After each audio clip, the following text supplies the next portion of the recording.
gonna stop. We're never gonna stop.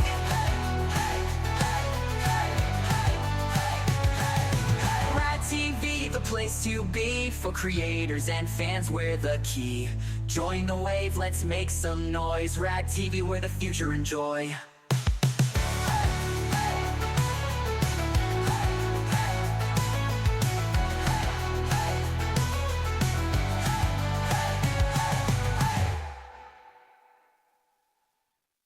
Woo woo! Welcome everybody. Good morning, good morning, good morning. We have the legendary Blacklight joining us today for season 2, episode 7 of NFTV, which is a usually about bi-weekly space that we host here at Rad TV, just to showcase artists, different projects, and things that people are working on. Blacklight, thank you for joining us. Pumped to have you today.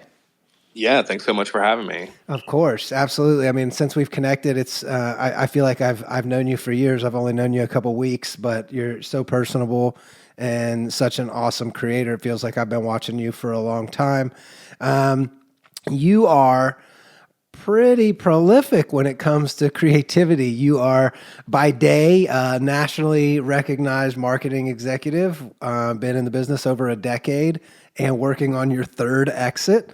Second tech exit, 2 times tech exit entrepreneur, and working on his third as a founder, which is incredible. If anybody's been a part of an exit before, you know how difficult it is to get through that process. So to be doing it a third time, extremely awesome that you've ridden the horse that long 3 times. It is not easy for sure. And by night, he was just saying how he was up late and preparing for the big weekend that he has off and able to get a lot more creative stuff done. He is a self-taught international award-winning AI artist and making generative experiences and telling stories through images, animation, music, videos, brand collaborations, and collaborations with other artists. And I know he's been working a lot of stuff privately that he's not sharing on X, and getting some, professional work in recently that we are excited to ask all the questions about. We're not sure where he's going to draw the line on his answers, but we are excited to challenge and see exactly what he is allowed and not allowed to share with us. So, Blacklight, let's get started. I want to hear a little bit about your background leading up to this moment in time that seems to have culminated into this amazingly beautiful creative space that we're all a part of together. And I would love to hear about your foundational journey up until finding AI and really lighting that fire. So wherever you want to start. Yeah, thanks for having me. Gosh, where to start? I guess probably I can start from college. I did art a lot when I was younger, a lot of painting, a lot of photography. And then I went to school. I graduated in the early 2000s, right at the start of the recession. And so work where I was living in Florida at the time, was like non-existent. I think towards the end, I was doing jobs like writing obituaries for the newspaper. And I was like, this can't be my life. I was like, I can't do this. And so I just packed up my car. I just kind of threw a dart on the map. I'm a bad aim, so it landed up in Seattle. And I was like, well, I'm going to go to Seattle. So just drove out there, started a new career, kind of just spent my 20s and 30s dicking around, enjoying life. I worked for Spin and Rolling Stone as a ghostwriter. Under a producer in Seattle. So I was doing that for a while, a lot of grunt work, a lot of late nights. Just I would get a box of like LPs and demos and stuff, and they're like, sort through this and find some gems. So spent a lot of time just listening to music and writing reviews and just selling creative work that way. Moved into tech. Seattle, it's a huge tech emergence in the early to mid 2000s. And so I moved into that space. I started off of like a Craigslist ad. They're like, do you work as hard as you party? And I was like, well, sometimes, might as well give this a shot. And I was got a sales position. I never did sales or anything, doing SaaS. And then worked my way up in that company, got an exit from there. With that money, my brother was pretty sick and went down to California for a little bit to help take care of him. And then I started another company down there in Venice. And on the first day opening, we had a business where we sold essentially towels, but they had pockets in the corners. We sold them for kids. They had like little Velcro and like little button snaps so they could wear them as capes. Someone came by the booth the first day and offered to buy us out. So we were literally in business one day. That was probably my fastest exit and the easiest and the most fun. So just got a nice little check, traveled around some more and, enjoyed life. And then I think sometime last year, I came across a video on social media, which was AZE's Capital of Conformity. And when I saw that, my brain broke. I was like, what? How was this made? And I did some research on it. I decided to get into AI, I think in April of this year. And I did a testing account for about 60 days. And then from there, I kind of narrowed down what I wanted to do. And then started this account in June. And I grew up playing the piano, so I had to practice all the time, every day. And so I just got in the habit. I told myself, I'm just going to make something every day. And whatever it is, I'm just going to put it out. When I first started, I think I was doing 9x16 social media, just little short videos. And it would take me 4 hours to do a minute. To fast forward now, this month I'll finish my second film. I do 2 minutes a day, new music, new scripts, new images, animations every day, and just kind of grind. I have this creative well that hadn't been touched in 20 years. So once I kind of opened up the possibility of what I can create, ideas came out, and then as the technology advanced, even more stuff has just been flowing out. And I have just learned to get into that flow state and kind of go with what I'm creating and just push it out. I think that's the most important thing, is create something complete and just get it shipped. Someone posted earlier this week, real artists ship. And I was like, that's a really good way to put it, because you can tinker and tool all day, but if you're not shipping anything, you're just really, experimenting. Yep. So that's where we're at now. I've done over 200 music videos. Wow. Length film. I've been doing episodic turn into feature film. I decided to extend that concept into this month, but not have the same sort of requirements on myself of I have to do this every day. It's brutal. Every day, doing something every day. People don't understand. Doing something every day is hard. And what you were doing in the month of October was insanity. It was really, if you have any production knowledge, what you were doing in the month of October was incredible. Yeah, thank you. Yes, I took that same concept this month. I didn't give myself the same restrictions, even though I've kind of kept up with it the same amount of time. And this month's story is actually interesting because I've been doing kind of the same episodic sort of thing. I'm going to stitch them all together, but the complete story, once viewed in the film, is going to tell a completely different story that's been told throughout the month. I'm kind of starting to hint at it. Yesterday, I put out a teaser, and my video last night kind of hinted towards it. But as I work towards the climax of this story here, and then stitch everything together, it'll make more sense in a broader scale and relates back to the story and universe that I built last month. Incredible. I see here in your bio you have a creative partner, I think is what that stands for, with Hedra, Luma, Based Labs, and NIM. Can you tell us a little bit more about the tools that you're using, what you're loving right now, maybe the first tool you even fell in love with? Yeah, I mean, the first tool I fell in love with, honestly, was Runway back in Gen 2. And that was back in April. I was using them in Pika Labs. This is before kind of Luma was even out, Neem was even out. I wasn't really even aware of Hedra at the time. I really just wanted to do music videos. And then as time progressed, I realized the number of generations for what I was producing in Runway was 10 to 1. And I was spending a lot of time just pulling the slot machine. Their tools kind of advance, but as I've gotten, as time has gone on, there's just been decisions that company's made that, I come from a professional background. So that's kind of the lens that I look at this through. Is I knew that this was going to be a business for me from the outset and not just necessarily a hobby. And so I, set up my LLC. I got my business license. All of these are business expenses for me. I look at this as something, another revenue stream for me. And that's kind of the mindset that I went in at it. I never thought that I would ever, sell a ton of stuff, but you have to recoup your costs. So the ultimate goal is to just break even initially for me. And if people like the creative output, that's great. If they don't, that's cool too. My business license is in digital marketing. I do that as a day job, kind of like a data broker is probably the easiest way I can say it without really giving away too much. And so I'm in the vein of where my specialties lie anyway. And so regardless of if AI was successful or not, I still had, my skills and ability to pivot and do other stuff. But yeah, and then after using Runway, I just got to the point and, I looked at some of the business decisions they were making. It was just not really in line with what I was doing. I felt kind of slighted in a couple conversations by them. They asked me to join their CPP and then essentially just ghosted me.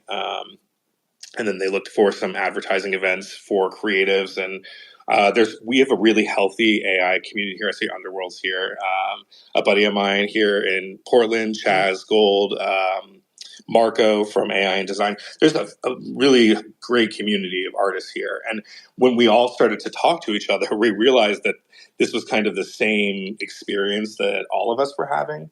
And I'm, work in advertising. I'm not going to do that for free. So I was, we all were kind of like, we'll pass on that. And I made a conscious effort at that point because I was kind of going against the grain. Nobody really ever speaks up to the giant and says, I don't like what you're doing. I want to do this differently. And I think the creatives should be the one that are controlling the conversation here and not tools, because a lot of the existing marketplace as it stands today benefits to gatekeep creators at the behest of shareholders. And that is not conducive to a creative environment. So it's the opposite of a creative environment. Yeah, exactly. It stifles creativity. It pushes people through a funnel that weeds out, 95% of content. And it's not healthy for creative experiences. And look at what that's gotten us. I think all of the top films this year I read this week were all remakes or seconds or thirds of another movie. Like there's nothing new coming out. Yeah, so exciting. So excited about the films that are coming out. Yeah, I'm like, it really makes me want to like run back to the theater and for that theater experience. I'm not moved by any of that. But in the time that I've been in this space, like most of my media consumption now for entertainment is AI, and I love it. I've seen stories that never have been told before. I hear different perspectives that I haven't thought of. And, these tap into like the emotional experiences of all of these different creators. And that's not going to be homogenized through a corporation or a platform. And I didn't think that, these companies that make the tools hosting festivals or, agencies that are really just looking for talent and, free content was not really the way for creatives to get ahead in this space. And so after just kind of looking around and seeing what the lay of the land was, I've just decided to pivot in different directions. And for me personally, I want to get in front of my audience, whoever likes my stuff, with the lowest barrier to entry. And that means meeting them where they're at, at their home, on their devices. They say there's a study that was done that 8% of people get their media consumption through their handheld device, but 80%, 80%, get it through a secondary device, which means people have multiple devices on in their homes 80% of the time, which is a huge market. You look at millennials as like as the largest source of streaming, not necessarily Gen Z. Gen Z is more video games, computer, PC, Mac, desktop, on the go, tablets. So VR, where do you meet these consumers at? And I've known of the NFT market for a long time. I've followed the history of it. I think it's been intriguing. It's been good for artists. There's, obviously it's pluses and minuses. But for mass adoption of Web3 to the general population, you have to meet them where they're at and not necessarily expect them to come to you. So when those options are presented in front of them, people behave differently than when they're being marketed to. And so that's kind of the push that I went to. And then I was reached out to by Luma to join their creative program. Gosh, shortly after, I think they launched their first Dream Machine. I'd say maybe a month or two after that. And then with Hedra in September, Neem last month. And yeah, I'm talking to 11 Labs now. I think I'm probably going to be doing some more stuff with them as well because they do a lot of the voices. So it's just been growing, and I look at every opportunity as a way to, I have that end goal in mind. Like, where do I meet my viewers at? And that's kind of all the decision making that any decision that I make is how do I further progress that? So when an opportunity presented to myself to, come on Rad, and I saw what you guys were doing and what you already had set up and the integrations that you had, and, you had talked about adding fiat on there, which means debit card purchases for people, which is, already existing in those ecosystems, and even further lowering that barrier of entry to Web3 is what made me want to, come on the platform full force and just really promote it for the value that it is. I think you reach a point of saturation in the marketplace, and the only way to push past those barriers is to go where those people are. And I can't really stress that enough. And that's been my main focus. Incredible response, and really cool to see how you have evolved in your tool set into what you're using, and want to continue dig into that. But you kicked off your response with setting up a business. And I found that really interesting. And I think maybe the listeners here would be interested in hearing that. It's one thing to run a hobby to its extreme and spend all the money and all the time and energy it takes to do these things, which we all know here. Everybody here is probably, how many things are you subscribing to now? I'm subscribed to like 6 or 7, maybe 8 AI tools that I don't even use all the time. Like the song we kicked off at the beginning of this conversation was, of course, a Suno song generated. And I've probably generated 25 songs that I would consider keepers for rad themes. But it's always evolving, and it is an expense. So I'd love for you to touch a little bit more on your thought process on setting it up as a business versus just treating it as a hobby, to where all of these expenses are actual write-offs. You are running a business and not just fulfilling your creative outlet as this is a hobby for me and I'm going to throw money into this hole. You said you kind of knew from the outset you were going to approach it as a business. What was your goal for the business from the outreach? Was it to turn it into commercial viability for your outputs? Was this to get a position where you were doing these things for a company? What was the real initial seed, and where are you now in that process? Yeah, for me personally, I stumbled on it backwards, but the experience that I got through this process is what makes me recommend it as a viable way to do it. And the way I say that is I move around a lot. I like to be a nomad, live in different places, especially as I'm, been younger. And so I moved into my own business last year, and essentially changed the relationship with the current company I'm working with from being a 8-year employee to now being a contractor for them. And so that relationship changed from me being an employee to them being a client. And I just wanted to expand that business that I had created for myself to create additional revenue streams. And so this was like totally fell in backwards to it.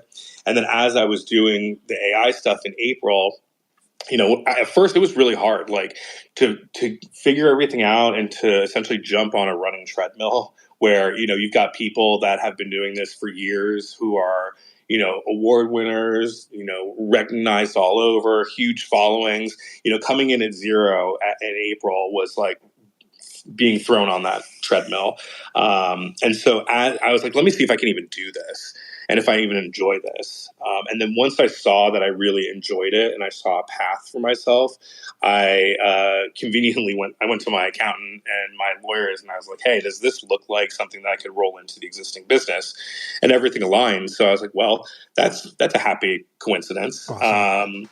And so then I rolled everything kind of into the business aspect of it.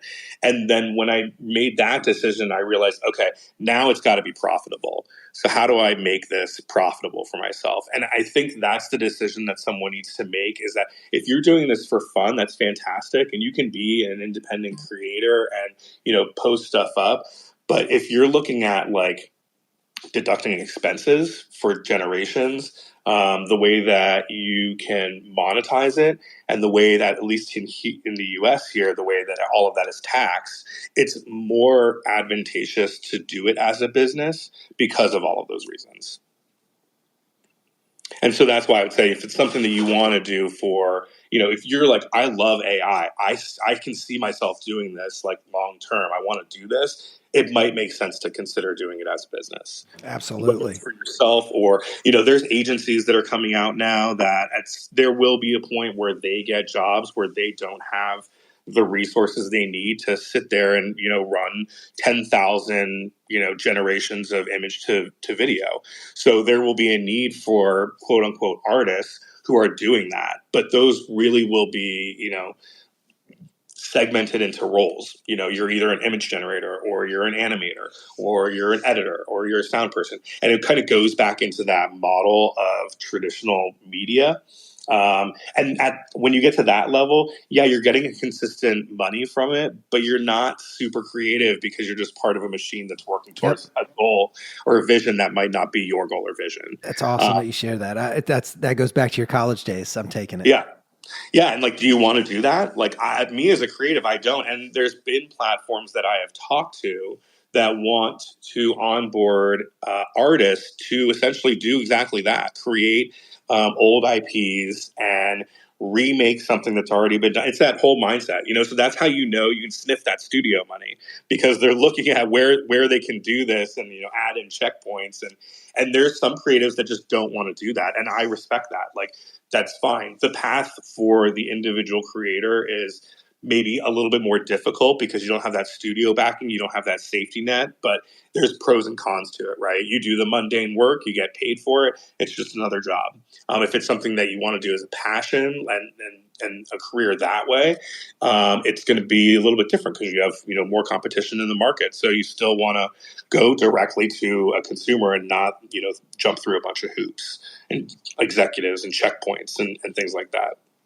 Well, I think that goes back to you growing up playing piano and knowing that you had to practice every day. And I think a lot of people, correct me if I'm wrong, don't let me speak for you, Blacklight, but I have trained myself to play piano as well, and I didn't do it until I was in my late 20s and early 30s. And it took me grinding every day and doing real work, real monotonous time wasted work is what it feels like, of like running scales and playing back this section of a song over and over again. And pretty much anything that is a creative endeavor, if the money becomes the focus at some point, you do have to sacrifice creativity often, because there's a real job that needs to be done that takes dedication and work and consistency and showing up every day. And it does become monotonous. I remember my first job in LA as an editor. I did audio stuff, and it was editing the Bible. And I'm not just saying like a section of the Bible. Like, we made the world's longest audio Bible of all time. It's 88 hours long, the Old Testament and the New Testament in complete script format. Like Samuel L. Jackson was God. Cuba Gooding Jr. was Jonah. And it's amazing. You go in to get this job and you start thinking like, I'm going to be working with all these people. But then day in and day out, you are editing audio, and it's like you're editing a line, for an hour that you're going over production prompts with and cues and things. So I think, you're kind of hinting at the fact that you do have to make the balance for yourself throughout your own process to find where the sweet spot is for you as an individual. And I think, you hinted at some things as a business and how businesses are kind of eyeing this community. And, we've kind of approached it from the place of, we are not here selling a product. We are delivering a solution to a host of problems that a community and a market were saying that they wanted and needed. And we're very excited about putting that into the world and saying, come use these things, tell us what works and what doesn't, so that we can get out of your way. Our entire goal is get out of the creator's way, because we anticipate a massive flood of content for the foreseeable future. Like the amount of content we've had, let's say, modern era content, let's call that the 70s to now, is 55 years of content. We are going to see so much more content made over the next 10 years than we ever saw in that 50-year period. It's not even close. And it's really interesting to be having these types of conversations with somebody who's saying, you need to think about this as a business, because this is day one and these tools are going to get so complex. They're going to get more expensive. You are developing skill sets that are going to be necessary. I'm wondering what your vision is for a creator right now, somebody that has the background tools that you have. You're editing, you're doing your video and audio editing, you're doing storyboarding, you're storytelling, you are essentially a cinematographer or a director with cues that are prompts that you're basically giving the device, the machine, your collaborator in this moment, as opposed to giving it to an actor or a voiceover artist or whoever you're working with. It's the same thing. It's the same skill set. How are you kind of preparing or viewing those skill sets? Are you thinking that are the traditional skills that are just straight up video editing and audio editing, are they as important today or even more important now? More important. Yeah. Oh yeah, for sure. And what's happening, I see this going one of two ways ultimately, is and the first, I'll say this, what I consider the bad way, studios coming in, working exclusively with agencies, cutting out 80-90% of creatives, and we go back to this gatekeeping of entertainment through a studio head, through a CEO who cherry picks with their staff what they like based off of ad revenue, the way that they can monetize it the most, and a very sterile kind of approach versus the creator first approach, where creator platforms recognize that without the creator and their content, you have no market. So if you were to host a subscription model as Rad TV and you have a creator strike, suddenly you have no content anymore. Everyone. It's literally everyone, and they take it for granted. And, yeah, exactly. And everything just stops. So I see creatives now working together and focusing on their specialties. So for me, I know that video editing is the most tedious for me. I can come up with ideas, concepts, images, animations all day. If I could pass that off to an editor and sound person, someone wants to do sound effects, suddenly I have a team of people. So this creator first, collaborative first approach is what I like, which is why I'm super big on collaborations and working with other people, getting to know other people's styles, what they like, that collaboration process, focusing on each other's strengths and working collectively with those strengths. That's how, when I say rising tide lifts all boats, it really can. And there is no need for this competitiveness or this, I'm better than you, or I was in Forbes, or you're hosting this space, or I have this, show. It doesn't matter. You know what I mean? Because there's so much opportunity that's going to come. Like you said, we're in an attention economy now. And that involves 24 hours a day content. As a creator by myself, I'm working, a full-time job, plus at night I'm making these videos. And I can do maybe an hour a month part-time as a person. So let's say I double that. I'm doing that full-time. I can create 2 hours a month of content. Okay, that's cool. In 2 hours, someone's going to bounce off. I mean, people binge watch, 7 hours straight of TV sometimes. So there is a metric ton of content that's not only going to be created, but consumed, and finding those relationships that you gel with and you can rely on each other's strengths, and this collaborative creator first direct to market is where I see the success and the win for everybody. Agreed. Well, and that's same for all of the viewers too, and yes. And I would say as a creator, and if you find these collectives of people, start building together. Underworld and I have talked about, we're probably going to do some collaborations of, some old stuff that we used to love. and, finding groups of people that you can work with and gel with and create things together.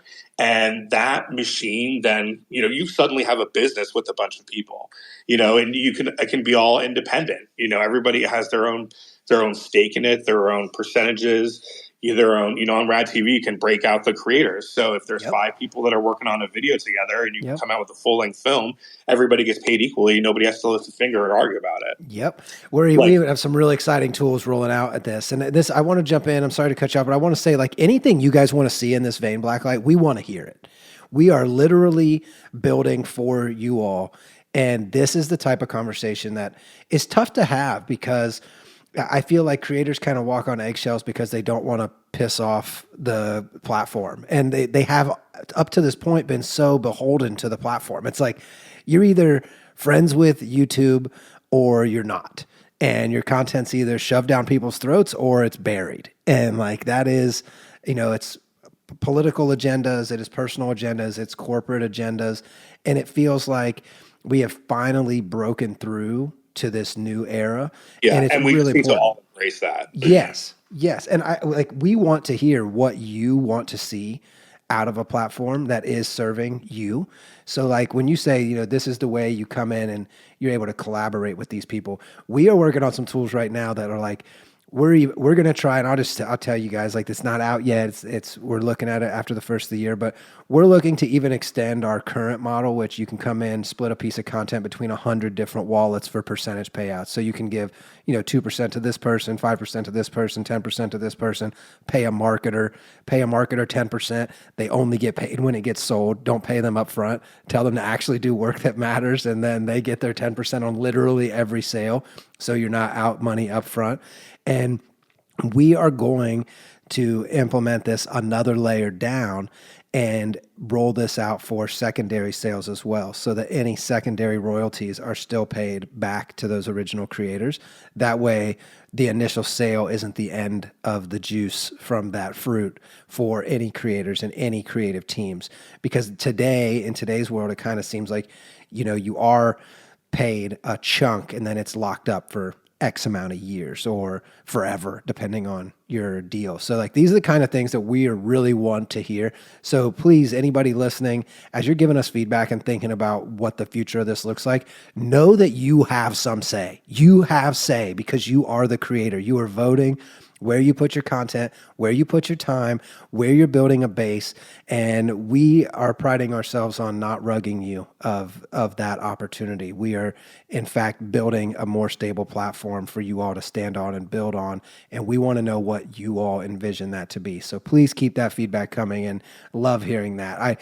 You mentioned like people leaving these big corporations, and Uncanny Harry came to mind, that he was a producer at BBC for so long. And he shared on our podcast on this NFTV that they weren't really looking to venture down the AI rabbit hole too far. And he's like, well, that's what I'm doing, so I'm leaving. And he quit BBC to start generating content full time. And he does have, private and commercial work. I'm wondering if you are seeing it coming from the traditional industry. You've had a long career in production and doing these different types of creative endeavors. Are you seeing that as well? Are people quitting their day jobs to come over here full time, and they are really digging their heels in of this is what's next? Yeah, I see some people are, and a lot of people like me are kind of straddling the fence right now. I'm leaning more towards over it. Obviously, I'm like in negotiations to be completely free of the corporate world, and I would be focusing like fully on this. I mean, I have now producers that reach out to me for music videos. So like, there's this resurgence of interest in music videos, and I think it's directly attributed to AI. Because there are a lot of like big name producers that are coming out and that are wanting to dabble in AI. So they look to obviously the people that are using the tools the most for guidance on how to do that. And you can see some of them, dabbling more and more. So there is opportunity to be made there.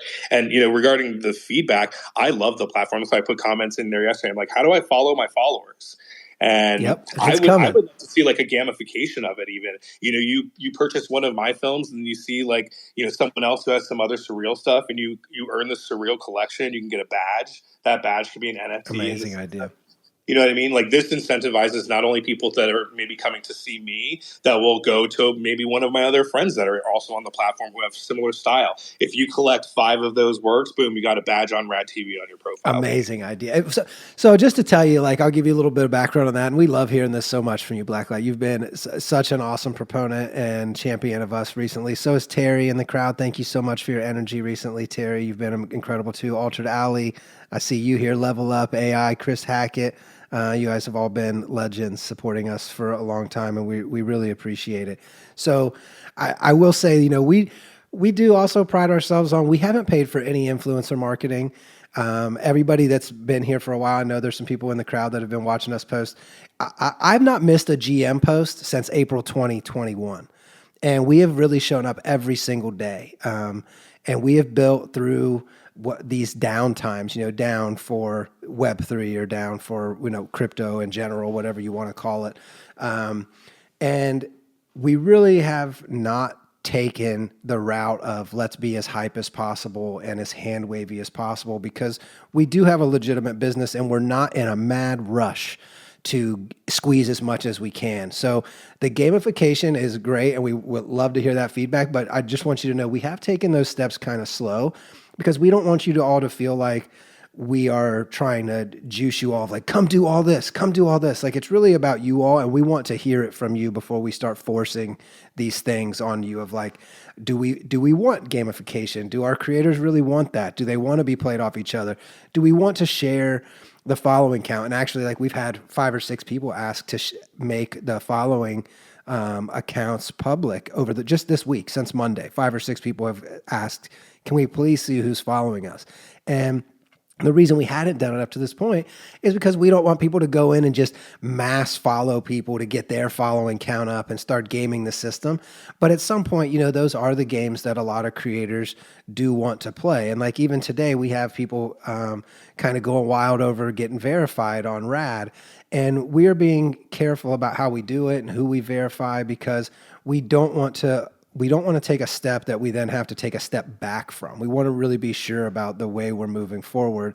And at the moment, being verified is pretty meaningful on Rad. It means that your content is immediately displayed across all of our apps and our entire ecosystem. So 9 different apps, when you upload content now, it's immediately discoverable.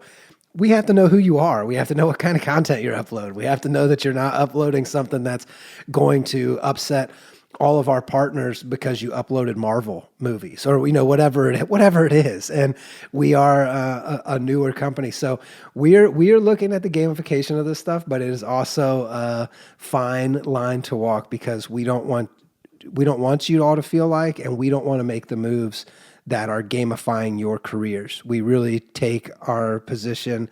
We do not take it for granted, and we are very blessed to be in this position where we have this platform that creators are loving to distribute their works without any middlemen saying this doesn't work here, or you can't do this, or no ads on this. And that's because we're not beholden to advertisers, which is, a new way forward for creators, we think, because as you mentioned at the top when we first started speaking, how much influence these advertisers have had on creatives. And I'd like to touch on that a little bit more, if you're okay with it, of you're coming from a marketing background, Blacklight. So like, it's got to be a difficult decision for you of like, you hate advertising on one side, but you really like it if it's at this other angle.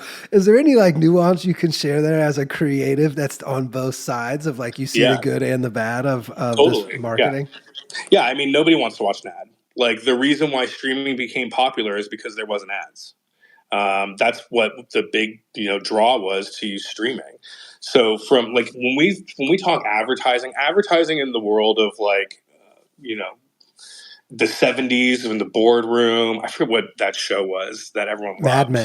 Mad Men. That's not real like anymore. that doesn't exist anymore. Right. Like those types of places are gone. Like real advertising today comes from like display ads, things online, things that are on screens.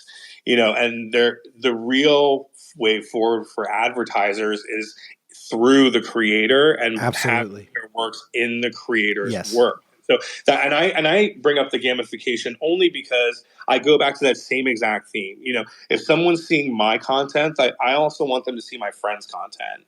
And if they like my stuff, they'll probably like their stuff too, which keeps them on the platform. And if someone's on the platform longer, that means they get more exposure to more artists. And I want that, so I want to be able to have everyone, if my stuff draws people in, but Terry's stuff keeps people hooked, then I want them to watch Terry's stuff. You know what I mean? If I'm the funnel to get someone in, that's great. And if you stay in the ecosystem and you're, one of Frisky's fans, that's even better, because that means that they're going to continue to come back. And so I understand, from an advertising perspective, how it can get scummy really quickly. And I try to do the best to make sure to call that out when I see it. And when I do call stuff out, it's not because I'm trying to be an asshole, but it's like, this is my professional experience. Like, I wouldn't do things this way necessarily. Right. Or if I am encouraging something, it's because I've done it before. I've been in marketing and quote unquote advertising for over a decade. So I've seen a lot of changes through the years, especially for internet marketing, how that works. So yeah, I just wanted to be a very creator first, and I appreciate that you guys are offering that. And I agree, there is no real regulation around what we're doing right now. There's been lots of conversations in the AI community, and I think it's important for creators to lift each other up who also, understand that same kind of responsibility, who aren't out here like abusing the tools that they have because they know it's going to hurt all of us. Right. And I find that very important. I take that, responsibility. Some people might not even think about it and say, fucking make whatever you want, do whatever you want. I know there's people that think that way. I don't necessarily think that way. Mm-hmm. I want mass adoption. So I want, to get stuff out there that's completely different and unique and possible media that's never been seen before, and just kind of break that paradigm of thinking of that. Like, you need ad breaks in a show. No, just let people watch what they want to watch. If an advertiser wants something, then pay the creator to put it in there. Yep. Absolutely. I mean, you're absolutely right. Absolutely. And I feel the same way of, we are kind of entering this new paradigm where we are, not we, but creators are asking their fans and audiences to, hey, support me. Instead of watching an ad, just give me a quarter and you never have to watch an ad for this piece of content. And, if creators are spending, let's call it $100 just for easy math, that's 400 pieces of content you could buy a month at a quarter. That's quite a bit of content. That's a pretty cool arcade that you're in if you could own that content and never have to watch ads again. So there is this, opportunity, and I'll say anybody listening, if you have ETH in your wallet, head to RadTV and buy some art from the artist. It's the first thing you land on at radtv.com. The fees are nothing. Anybody who's deterred from NFTs, and I'm sorry for this sales pitch on NFTs right here, but I think it's important. A lot of people have this mindset still that fees are exorbitant and they're out of this world on certain blockchains, and they can be. But a lot of that problem has been mitigated by new networks and layer 2 networks. And right now you can go to Rad and buy something directly from a creator for between a quarter and $20. And almost all of that money goes directly to the creator. And your fee as a purchaser is like less than a penny often. Sometimes it's 2 cents. And that's like what I would consider a high fee right now for network instances that are seeing a good amount of traffic during a air quotes bull run time period. So don't be pushed away by the thought of high fees. Go support an artist, pick up one of their works. I know as a creative myself, getting a message or a notification that says you just earned money or getting a check is very, very powerful and does a lot to propel the next weeks, months of your career. So if anybody's listening and looking to pick something up, head to Rad TV. Blacklight's channel is tagged to this space. Go pick up something from him. His September mixtape is incredible. It's like $5 and worth every penny. And it takes seconds to connect your wallet and pick it up. So that being said, I do think there is this new paradigm that is obviously presenting itself now. How do you feel about these protocols and the friction between a newcomer to Web3. And of course, we mentioned, integrating fiat into our platform so that anyone can come in with a credit card or a debit card and just say, hey, I want to buy this content. I don't care if it's on Base or Ethereum or BSV or, what Tezos, whatever. I just want to give you your $2 and get out of here. Can I do that? I think that is a main stepping stone that once we cross that hurdle, we are in a new era, and we're heading there very quickly. We anticipate early first quarter to roll that out. How are your thoughts right now on like the friction you're seeing between somebody who's a quote unquote normie coming into the Web3 position and saying like, does this work or does this not work? What have you heard? What kind of feedback are you getting at the moment, Blacklight? Yeah, I mean, most people will come into Web3 not even realizing they're there. And I think that is where most people want to be in this economy where they're, supporting each other and not these corporations. And as long as the barrier to entry is as low as possible, as frictionless as possible, like you said, I'll give you my $2, give me my piece, and I'll dip out, and I see even with Rad TV, I mean, I theoretically think about it like this. Okay, I make surreal type videos, films, mixtapes of dozens of songs. If someone takes that and they download that and they go to their friend's house and they plug in their VR and they're listening to my stuff, that's awesome. And if I can create a world for them, that's awesome. That's something that they can do right where they're at right now, and they could be in Web3 and not even realize it. Perfect. And I think Yep. most people will accept it when they see what it is. They're like, oh, okay, you're really cutting out a lot of this stuff. And, from me as a person who created it to you who enjoys it, that's the relationship. There's no other people really between us except, the RAD contract. Yep. And it's a platform to use it at. And so I look at it as long as there's low friction, anybody will come into Web3. I don't think anyone has any reservations about it now.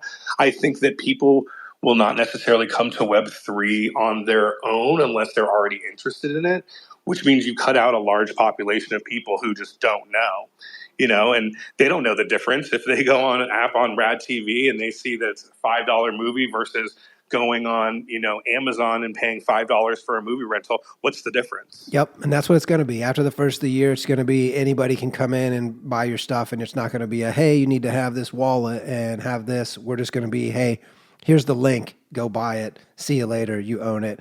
And watch it on vacation. Watch it on the airplane. Watch it wherever you are, on the bus, anywhere, because we have apps everywhere. And that's, pretty big deal at the moment. Most of these companies, and you brought it up earlier, of kind of using the creators to build hype and energy. And we've been really careful about that because we don't want to alienate our connections that we've been building for years. And anybody who's been around knows I've ran Rad's community now for 3.5 years, and we do not take our relationships here for granted. So we don't want to jeopardize what we've built by trying to hype something up. And that's, like I said, it's very easy to get caught up in we need more likes on our posts. We need to go viral in this way. We need to look popular. And I see so many businesses, I'm not going to name them. I would love to name them, but I'm not going to name them, that have 500,000 followers and they get 8-9 likes. And that's not the route we wanted to go. We don't want to fake it. We really just want you to build the product that you all actually use. And the past 3.5 weeks, we've found a good chunk of creators that are resonating with the tools we are building, and we are very excited about being able to deliver them. So back to creative talk, you brought up how this has kind of reinvigorated music videos. And the thing that pops into my head immediately, being a kid in the 90s, was how extravagant music videos were from late 90s through early 2000s. And I mean, ridiculous amounts of money. And you think about what they were going through the lengths to shoot them. It's one thing when you're shooting a movie and you got a helicopter, and you're doing the helicopter shoots and you're doing the thing and you've got licenses and police escorts and all the things. You're filming a movie. That's expected. But when you're filming a 3-minute music video and you need a helicopter, that's a little egregious on the budget, And it's like, today you don't need that. You got a drone. Today you don't need that. You've got AI. Today you don't need the huge crew. You can fit these kind of little shots together that are almost animation, like the highest Pixar animation, the highest level animation, like rotoscoping level, beautiful, that you can just generate and then work with the tools you have to make a music video that looks as good or better than these multiple $10 million budget videos. I would love for you to talk about this a little bit because I know you have a lot to share here with in this vein.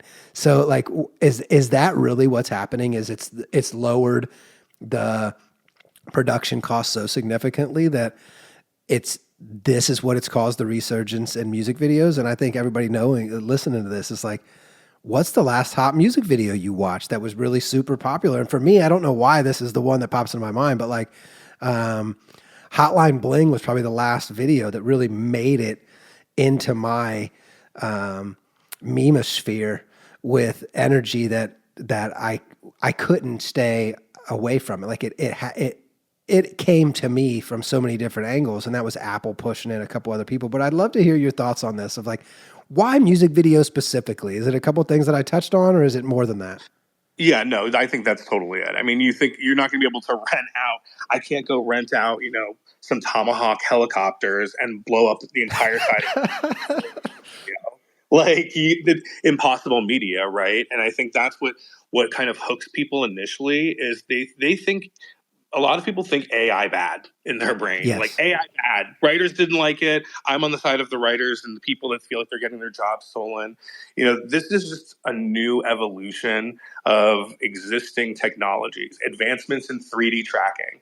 That's not something that people think about.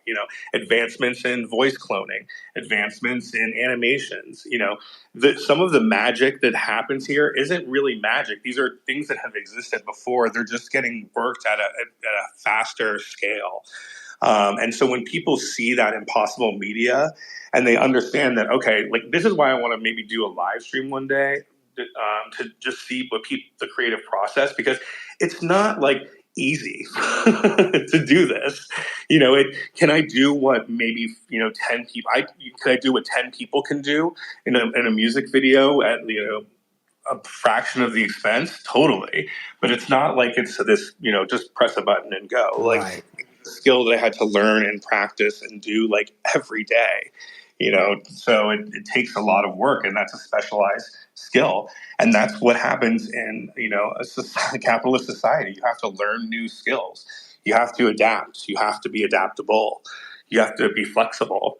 You have to think outside of what you're currently doing. And I try to do that a lot. There's a lot of things, I'll try to push something different that I've never done before. Doesn't always work, but I'm trying it. I'm trying to figure out what works. What's the most, efficient way to do something? Because my day job, what I do is mainly workflow optimizations. And I optimize essentially entire systems to be the most efficient and most profitable. And so that's how I look at my creative workflows sometimes, that I let creativity just do its own thing and get in that flow state, because the workflows that I've made are so easy. It's just like following a recipe. So I look at it as like baking every day. I'm just following a recipe and doing the same thing every day. Yeah. If I make a new cake, I have to learn a new tool or, a new flavor. That means I'm going to have to make that cake a couple times. It's probably going to suck. But that's okay. That's part of the process. Absolutely. As you say that, I kind of like it popped into my head. It feels like dreamers, maybe not dreamer, maybe dreamers isn't the right word, but it feels like maybe the idea person or the vision person has been the most empowered by AI. And I wonder if you agree with that, or if the foundational and fundamental tools, the skill sets of editing, audio editing, are those still so powerful that you need that technical background in order to produce the types of works that are, at the forefront of the industry and this community at the moment? Or is it really just about working with your vision until you get it, skip over the editing part, just know that, which order the videos go in? I know that is light editing, but that's what I mean of like the dreamer, the visionary, the person that actually sees this final product. Is that the person that's been the most impacted and empowered by AI, is the person with the vision of the final product right now? I mean, I think anyone with an idea that they've ever wanted to create something, is like the ideal. Like anybody that once they see it and they see what they can do with it is the ideal person. That's why I know there's going to be mass adoption of this, because anyone that I've talked to that sees it and like there's something that like unlocks in your brain. And I've seen people that have not created things in like decades all of a sudden be like, oh my God, make this. Like I've sat down and made videos with some friends here before, and they're like gobsmacked once they figure it out and once they see it. And so like you kind of have to pull the curtain back to let people see the wizard for them to be like, oh, okay. And then they recognize the hard work in it. So I think anyone who, I think the dreamer people are the ones that have hopped into it first. And the people that have a vision of something that they just have to create. Do you need the editing skills? It varies. I think that's going to come down to the creator. If you have a certain vision in your head and you're not editing it properly, you're going to see that as the person be like, this doesn't look right. And that will get you to start tinkering. And the tools will become, over time where the UIs are so clean that anybody can pick this stuff up. But people are lazy. Let's be real. Yeah, We all yeah, want to just yes, relax sometimes. Yeah. So sometimes you don't want to be the person to do that. Maybe you just want to pick a pre-selected one that someone did for you. So there's always going to be a need to create, and there's always going to be a need to be entertained. And so there's a natural market just given in that based on the human condition.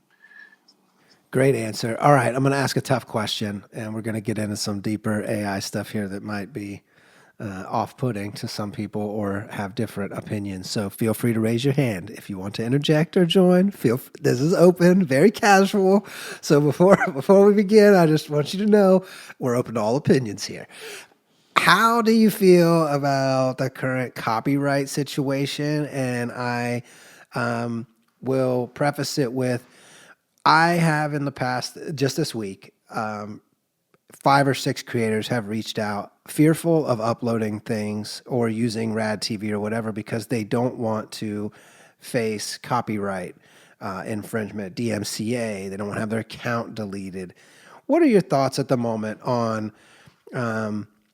copyrights in AI specifically?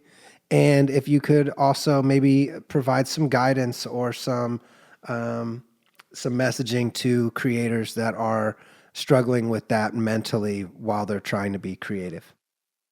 Yeah, that's a really great question. So I went to a space, I think it was earlier this week or last week, Frisky down here.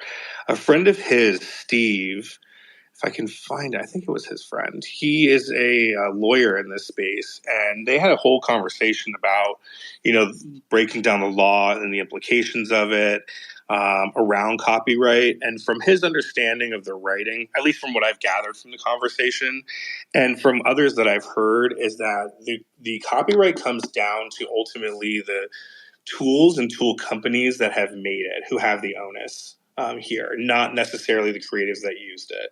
Mm-hmm. So in that instance, when you would be talking about like an intellectual property, like that would be something where you have to show that the IP was, affected and used directly with no iteration.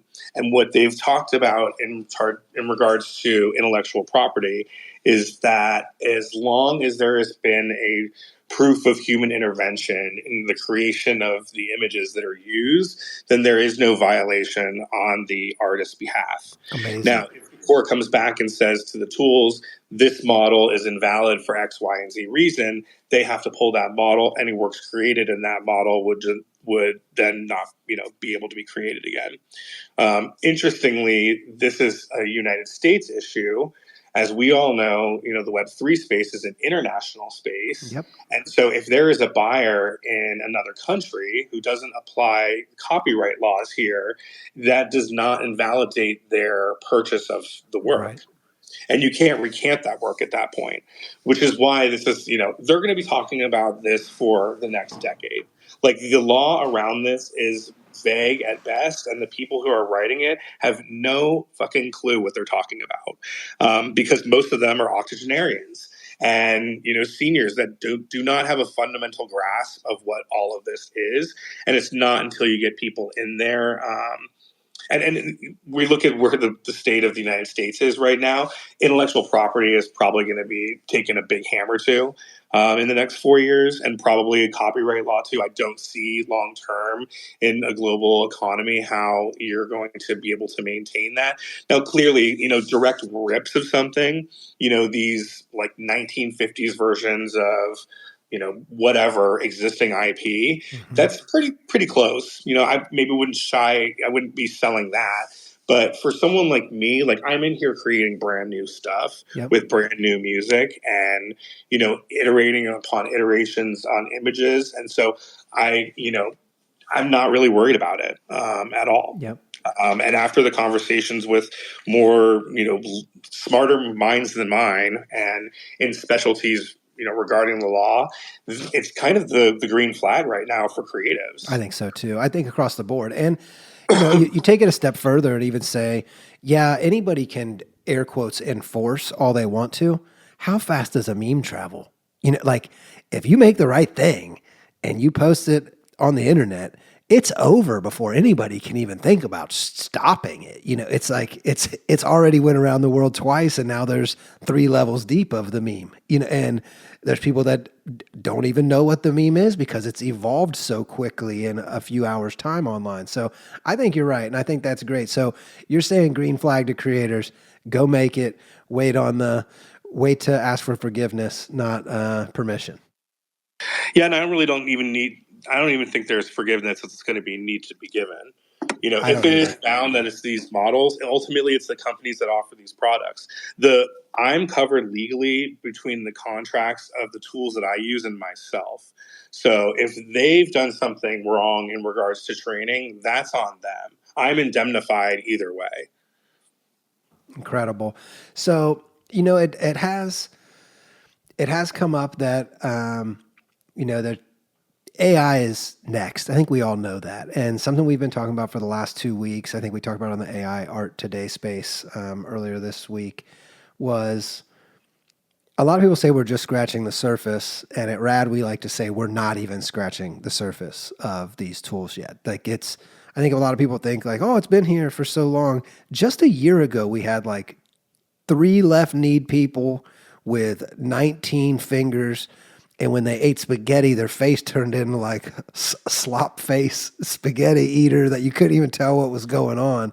And today, there are some really beautiful works being created that you can't really tell. I mean, you can guess. You might have an educated guess, but if you showed it to my mom or my grandma, they have no idea. They're just like, yeah, that's just a picture. Looks like an animated picture or whatever. And it feels like we've arrived, kind of. And if we feel that we've arrived on the consumer side of these tools, I wonder what the other side of the tools look like as far as performance really goes. And you would have to assume, I think everybody here would assume that there's some models out there that are unbelievably powerful in ways that we can't even imagine yet. That's probably just like, hey, make this scene in Batman. We gave it all the Batman content. Now it just makes the scene. And it's a dark scene with rain or whatever, but it would pass as a 2-second clip in a movie without a flash. You wouldn't even think about it as an audience member.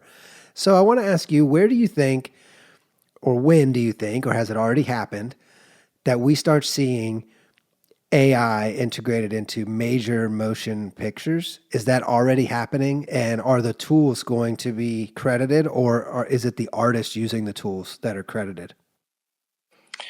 I mean, I'm not aware currently of any projects of like major motion pictures that are doing it. I mean, obviously there's been moves that have been made. I'm curious to see, Runway is probably going to build a model off Lionsgate, his entire library. That'll probably be good. Sora just had that leak yesterday. There's artists that are, doing work in there. That seems to be a little bit more of like the corporate side since it hasn't been released publicly. I know that artists are reaching out to creatives now. So I think that I have private sale stuff that's been done for producers for some major artists. So that stuff's already out in the world. I just don't think it's pointed at, really. Interesting. And I think it's not even going to be, it's going to be incorporated more, but more subtly, I think.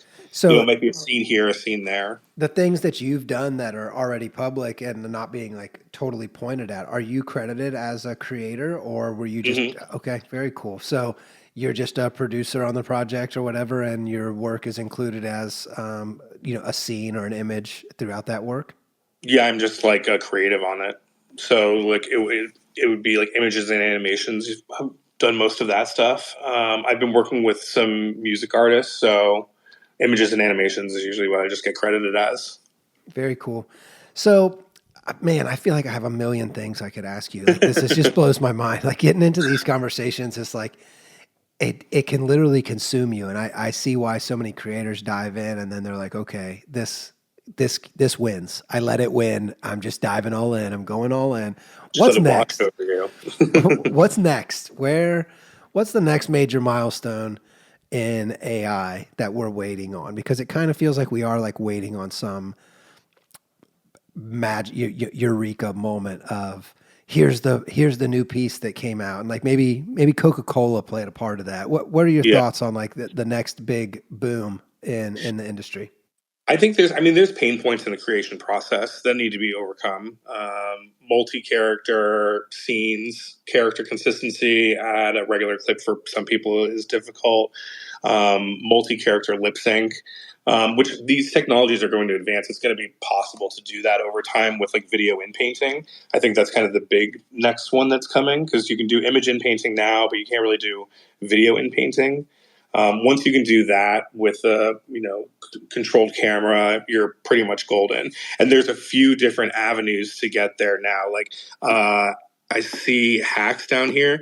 He created a tool that has no company has right now, and I'm actually just going to pin it up here, which is like this infinite zoom in. So we have a lot of zoom out from different companies, but we haven't had a zoom in. So if you have a zoom in, and there's another company that I've been working with that can turn 2D images into 3D spaces, and you can move the camera location in that 3D space, you now have a cheaper, low cost, and when I say low cost, I mean less GPU usage in that regard to cost of generating infinite 3D spaces. And you can control those spaces and characters within there. The other avenue to that is like the Gaussian splats and huge computational power to do essentially the same thing. So I think moving from 2D into 3D spaces in a controlled manner is going to be a big thing with video and painting. Once those are tackled, pretty much the sky's the limit at that point. And I think we're close to there. I mean, I'm seeing stuff every day. Like there's motion tracking that's going on that's really good. Advanced live portraits getting included into systems like Hedra. Sora apparently is supposed to come out at some point, maybe. And who knows? Who knows what else is around the horizon? If you would have told me 6 months ago that Kling and Minimax were the best out there, they weren't even around earlier this year. So there could be companies coming out of the woodwork that just throw it down, and these leapfrog moments happen in the space, and they're happening much more quickly now as the technology is getting faster. We're growing faster with it. So who knows? We might be having a totally different conversation in February where Yeah, all of this has been solved. I And now it's about creating your world, creating your universe. Who are you? Who are you as a creator? What is the world you're creating? Does that stuff live in there? And I would encourage people to think about like their universe, essentially. What's in your universe? Tie these things together because that's where fan bases come from. Fans absolutely. make emotional connections to characters and places and your storytelling, and just feed all that stuff and just build your own ecosystem within it. Because when people land in your ecosystem, what's there for them to do? Amazing answer, and I couldn't agree more. I've actually posted about this on X, and we've had other conversations about this. Of it feels like we're at this time to where people are kind of dreaming about the potential and kind of locking in their assets that will be used in all of their future productions. We're just not quite there yet, where the assets are totally bucketed and like lightning in the bottle energy that you can now plug and play this into anything else. And that's a question coming from somebody that has, traditional skill set in editing and audio work and things like that. Do you think we're going to see a tool that combines all of these into one, to where, right now you have like character generation, and there's some applications that are storing those characters for multiple generations in different contexts? Yeah. So what's going to happen is, once we essentially, right now, it's actually the war of the tool generators, and it's the companies that are building these tools, and buying into different features that community people are making. When all of these tools at some point will be the same, when that happens, you'll get the Omni tool. But think about it from a tech development standpoint. Like, you're not just going to add in an integration that you're going to have to replace in a month, right? So, like, I'm not going to have a tech team that costs a lot of money to sit there and develop an integration that's going to be obsolete in 30 days. Right. So they're going to wait until there comes an equalization point. And I think the ones that we've mentioned there are those pain points. Once those are addressed, we'll probably see this, like, kind of the beginnings of, like, the Omni tool. We're starting to see it now. But I think that's why a lot of these companies are releasing their APIs. Mm-hmm. There's the those endpoints, which are really vendors. If you think about it, those vendors Absolutely. need to plug into something. The Omni tool person, that development team is not going to spend. They're not going to do anything until they know that integration is going to be a long term thing. Sure. So I look at Kriya. They did that with Minimax. They did that with Luma. Smart moves. Luma just had an upgrade. Kriya technically has an upgrade now too. Great answers. I'm looking at it like Pro Tools, Avid, something like all these things feel like plugins currently that you're subscribing to individually. And it feels like they need a home that plugs in all of these, to where I pay my $1,200 a year, whatever it is, and unlocks and everything. then they just split out the expenses on their end. Yeah. Korea is getting close to that. I mean, they have that now. I know there's some other tools out there. I'm not as familiar with some other ones, but there are some tools that are getting into those integrations now, and we'll see where it kind of falls. Again, it comes down to that tech development time. How much money are you willing to spend on the integration? And UI, that's another big thing. When the UI becomes frictionless or has ease of use, like, Comfy's great. You can do a lot of Comfy in there, but it's not very user friendly. So once they get their UI going, that could be the most popular open source place that you can plug and play everything. There's something to be said about open source, and someone who takes the time to put in the really slick UI into that is going to be a winner. Agreed. Let's talk a little bit about your AI Film Creators Hub. Where did that idea come from? What are you doing with that currently? How are people getting involved with that? It's pinned. His community is pinned on his X page. If anybody's not in there, go join. Would love to hear more about what you're doing with that community base.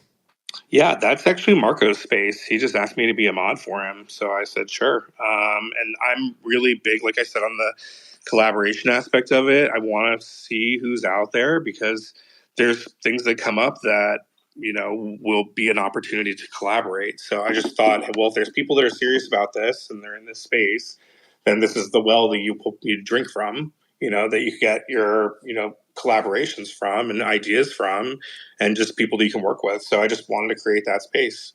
I'm going to be doing some stuff with Dustin next year, called Liminal. We're going to be doing like different featured artists each month, and bringing some of their works to either different platforms or into the real world through different mediums. So got like a lot of things on the back burner right now. It's amazing to hear. You have so much I just going try on. to help out. Yeah, you are. You definitely want are. all of us to succeed. Like, it's not anything that's like, I don't do any of this like selfishly. I make good money already. Like, I don't need to be making like millions of dollars in AI. I do this because it's like fun, and the getting paid from part of it is like a bonus. So I just want other people to have that experience and recognize that, like, in Web3 and in this new kind of paradigm that we're in, that we are the ones that can shape these conversations. Yes. And we need to be the voices that are, louder, essentially. Yep. We agree. I mean, I bragged earlier on the AI Today space with Benny and the crew. I said, our CEO's literally in Discord answering people's requests, and I think he answered you yesterday, Blacklight. You were like, "Hey, when can we see our follower count?" And like he immediately chimes in within seconds of like, "It's coming," and that is something we are literally building for you all. And I think a lot of people say things like that and they say it because of hype, or they want you to feel excited about something, but it's literally our CEO taking time out of his day to say, we hear you and this is coming. So it's not like you're talking to like the bottom and then it has to go through 5 layers of managers to reach the CEO to be an important point. You're just like, hey, I want this, and the CEO's like, yeah, we're on it. We got it. Yeah, and I mean that's what turned me on about you guys. So like I'm a high level executive in my company, and I take the time to respond to every customer too. So like I recognize that that's a big deal for someone to like stop what they're doing to respond and help you out, and that it doesn't go unnoticed at the effort that's taken. Appreciate that. That I have respect for other companies that do that, because I do it myself, and I know how tedious it can be, especially when you have to like stop what you're in the middle of to respond to something. So Absolutely. yeah, it doesn't go unnoticed. Definitely appreciate it. No, we appreciate you noticing, and it's a double-edged sword. Building in public is not easy, especially this past last year. Very long story cut very short. We just built our new app for PlayStation VR2. We're the only media hub on PlayStation 5 and VR2. And when we got our dev kit when the PlayStation VR2 dropped. So prior to anybody getting a dev kit, they gave them all to gaming studios because it was primarily a gaming focused headset.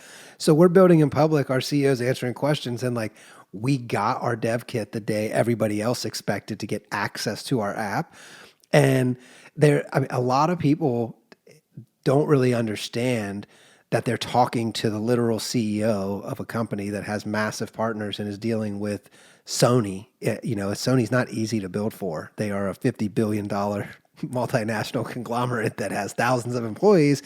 And when you tell them, hey, I want to see something, they do have to run it through 37 levels of management to get to somebody that manages, the aspect that they are specifically talking about.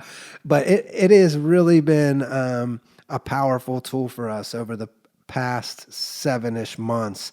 We really feel that it resonates well with a lot of people to see our CEO respond to things. And a lot of times somebody comes in with a complaint, they're a little bit more, they just give us a little more breathing room when they know they're talking to the CEO. Like they understand shit is getting done. Like it's the CEO is here. He's not wasting his day to take your complaint. That's going to be the end of that complaint if it's up to him, which is pretty powerful to see. So I want to ask you this. You're sharing all this great information.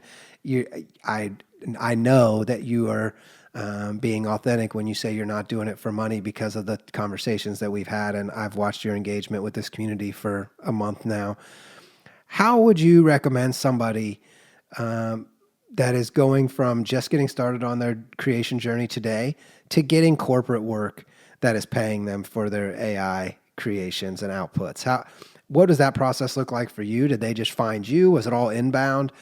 Did you do any outreach, and any advice you would give to a creator looking to start that journey and monetize their work in a corporate world as opposed to the creator world? Yeah, the corporate world, it would be same thing, meet them where they're at. Unfortunately, that'd be LinkedIn. Post some work on LinkedIn, post up that you do AI. You got to just meet people where they're at. I didn't do that. I wanted to be more on the creative side of it. I want to play the spear, that's like a goal. So I just put out stuff that I liked for a long time. Before I was creating my own music. So I would do music videos of like artists that I liked. And one day I did that, and it just kind of snowballed from there. I did one video for free just to kind of build a relationship. And then from there, I got 3 more jobs from it. And then I submitted another one, and then I got 2 more jobs from that. So it just the growth just becomes kind of like exponential. So once you get one deal and one contract, then you go from there. But again, if you're at the point where you're thinking about doing this to make money, step 1 is spend $100 and get the business license. start to set it up that way. Take care of your house, build your foundation, and then, go out and do the outreach. Recognize that you're going to run yourself into a loss. There's an expense. So if you were going to do a hobby as painting or photography, you're going to be paying for the paints, the brushes, the canvases, the film, whatever your hobby is. If you're in a league, you pay dues to whatever. So you're essentially paying your dues for yourself, and you give yourself a plan. Okay, here's my 90-day plan for myself. I'm going to do, X by this date. I'm going to do Y by this date. I want to get in front of people. You have to start building your content and making your, voice heard and your work seen, and then just put that on platforms where people are at and let it go from there.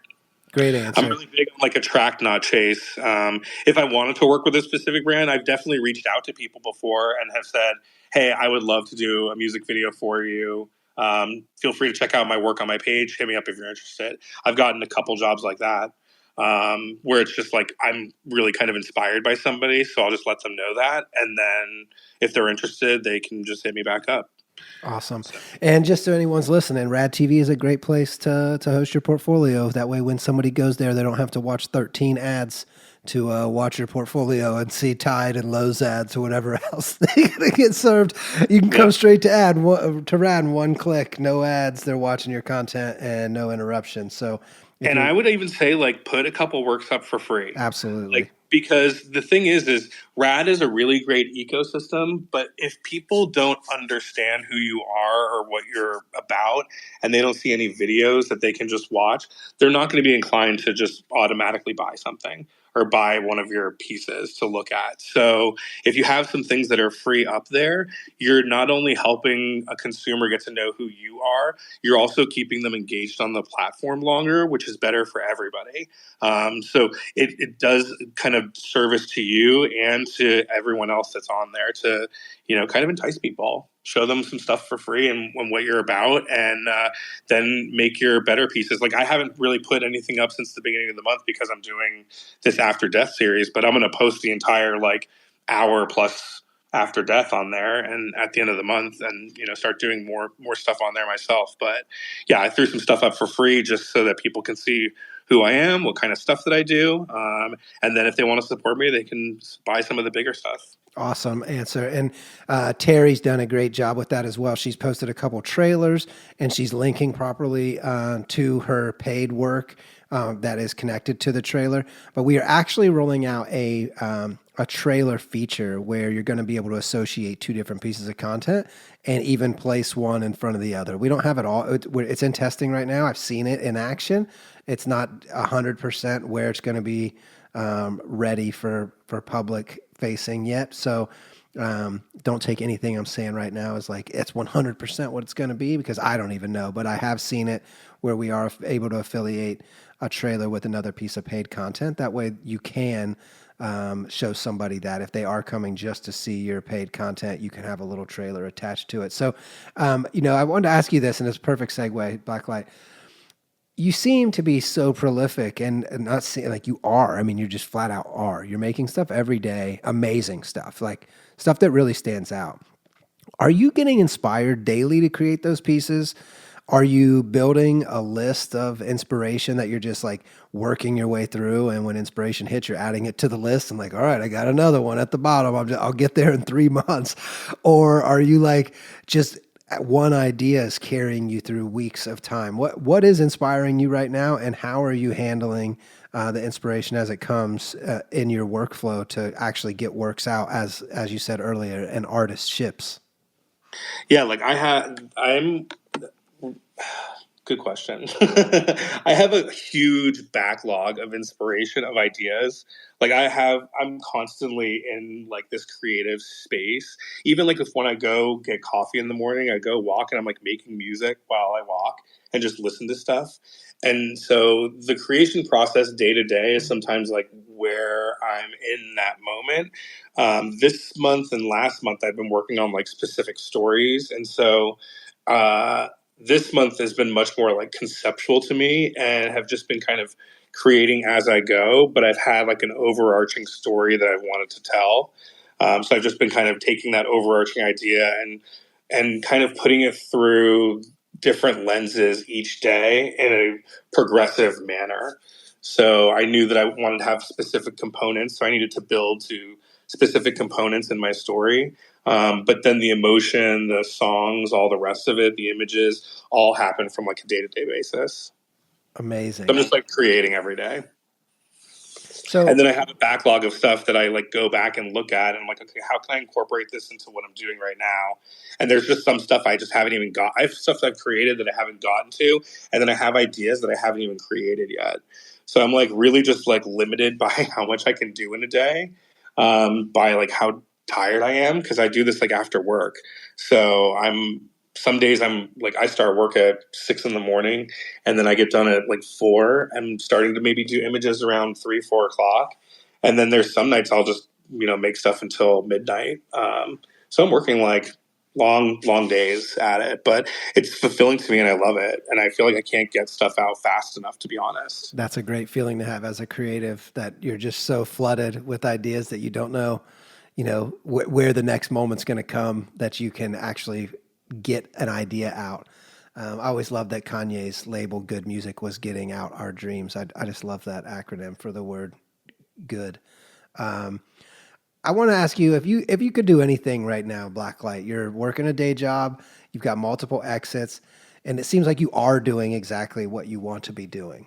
But if it was no budget, no restrictions, 100% time on AI creation or AI collaborations, what would you be creating right now, or what is top of that list? If it wasn't the next corporate gig or corporate piece that you were making, what's the dream right now of the biggest realization for a piece of content from your perspective that you would personally seek as an endeavor or a goal at the moment?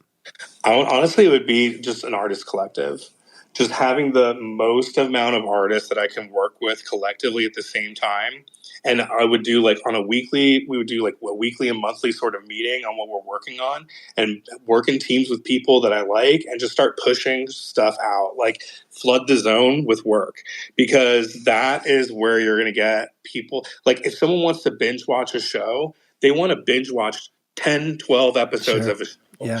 So like I want to be working with people that I can be making like impossible media and long form pieces, and really do it in an like again I do workflow optimizations for a living. So it's like, how do we optimize all of these talented people and work all together towards like common goals, and like really flood the zone of entertainment as like this force? Because and really realistically, there's not a lot of people that are doing this right now, and this is like the foundational like kind of group of people. There's maybe like a few thousand people in the world.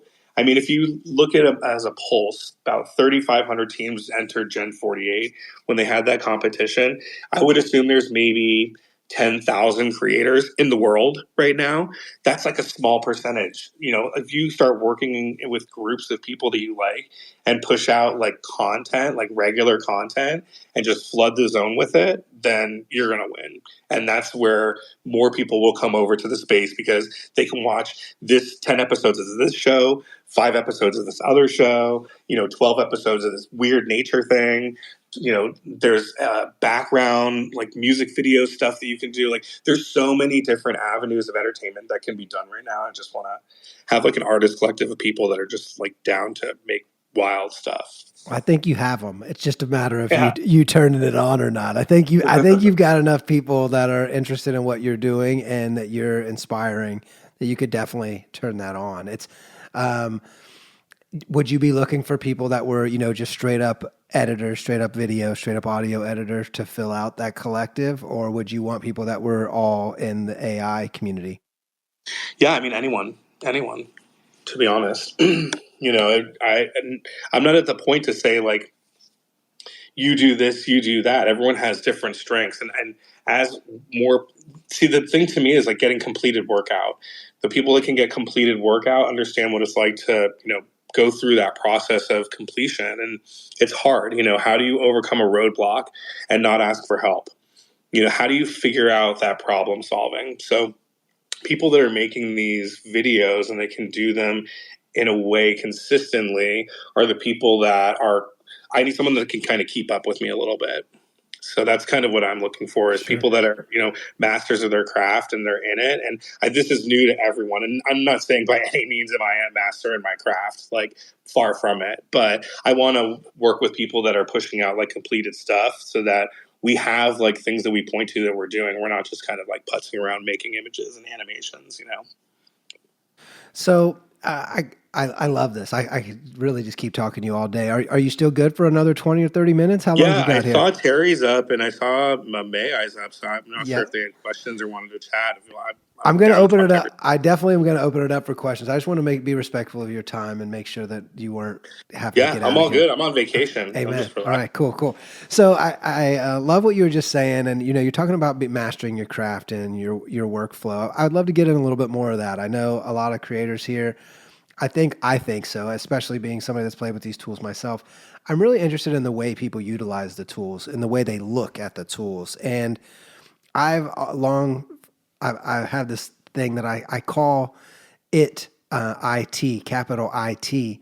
And I feel that we are now conversating with it, and it is the AI. It is whatever is the total focal point of all of the compute available in the world and from all directions. So I'm interested to know, are you working with it, or are you forcefully making it work for you? And I'll preface it with a little more detail of like, are you, when you're generating something and you're pulling the slot machine as you mentioned earlier, are you looking for a certain output and you're like, there it is, I got it? Or are you working with it in a way of, it's going to give you X amount of outputs and you're going to choose one that works without spending exorbitant amount of time trying to generate it? Are you working more gracefully with it, or are you working more forcefully with it to get out your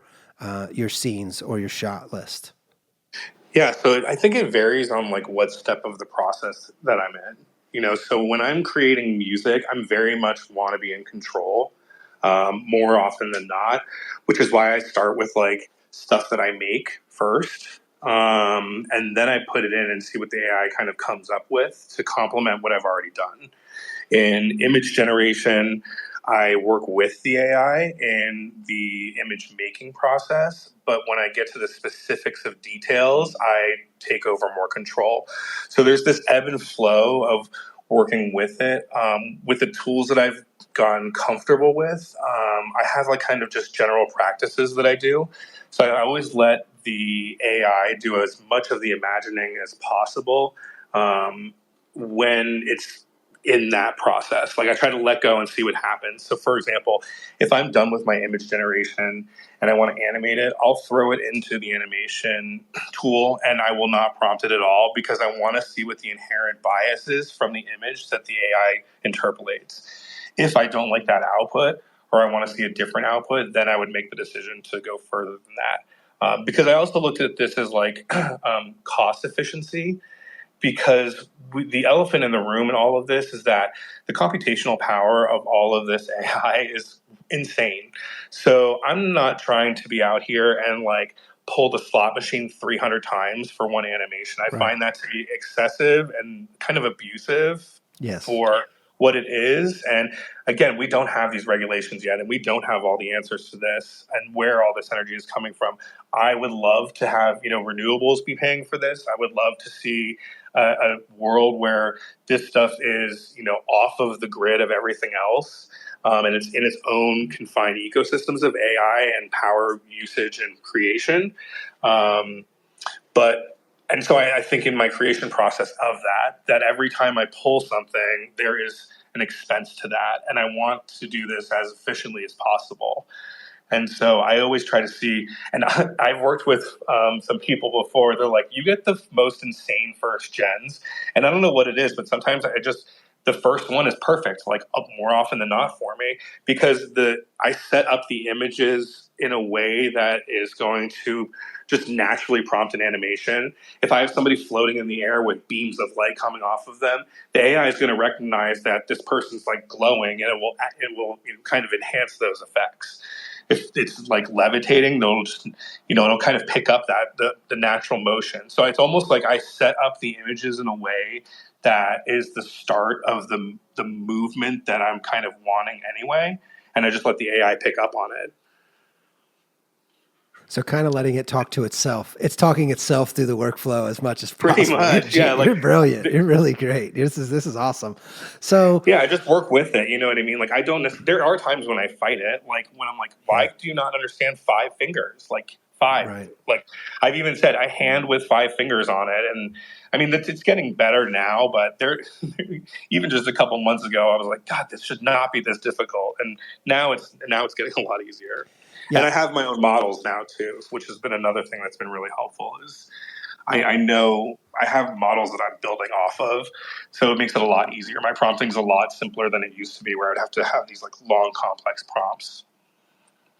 I find it interesting. I have a 1-year-old at 14 months, and I find it interesting that you can't tell AI not to do something, just like you can't tell a toddler not to do something. It's like telling them not to do the thing puts the idea in their mind. It's like, don't pick up that spoon.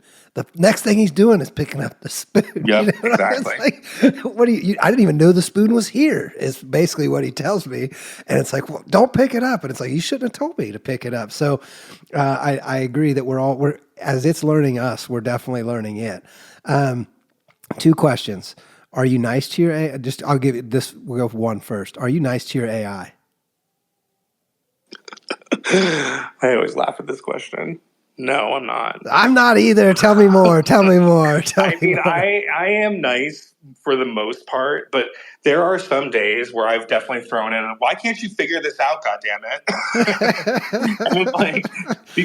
And it happened last month when I was doing Whispers, because I wrote the script backwards. I wrote like the last episode first, and I had this overarching story, but each individual day had a concept that I had to like fulfill in the requirement.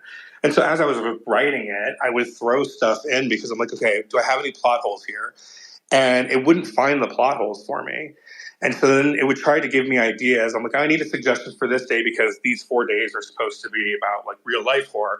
What are different types of real life horror I can incorporate into this?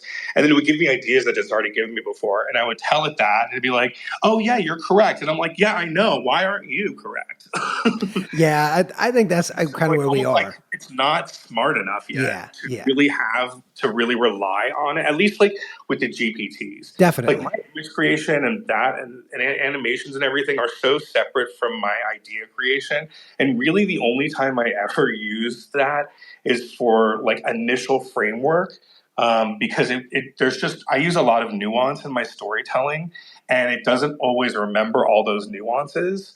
And so I just can't rely on that. And so I have a separate log of like storytelling stuff that I do, and I make sure I put in like key story facts just to keep track of everything. Thanks for sharing that. Yeah, I agree. If you are very knowledgeable about something or a subject and you start talking with GPT about that subject, you'll very quickly realize that you are more knowledgeable than it, even though it's plugged in to the internet. I mean, even something with like, go talk to it about stocks or anything that's like very public available information, and you'll see that it's pulling often incorrect data or can't link to it doesn't even know what it just told you. It's like, right. It's like it lends itself to like the creative arts for sure, but it can't be relied on for anything like concrete. Yeah. It's just not there yet.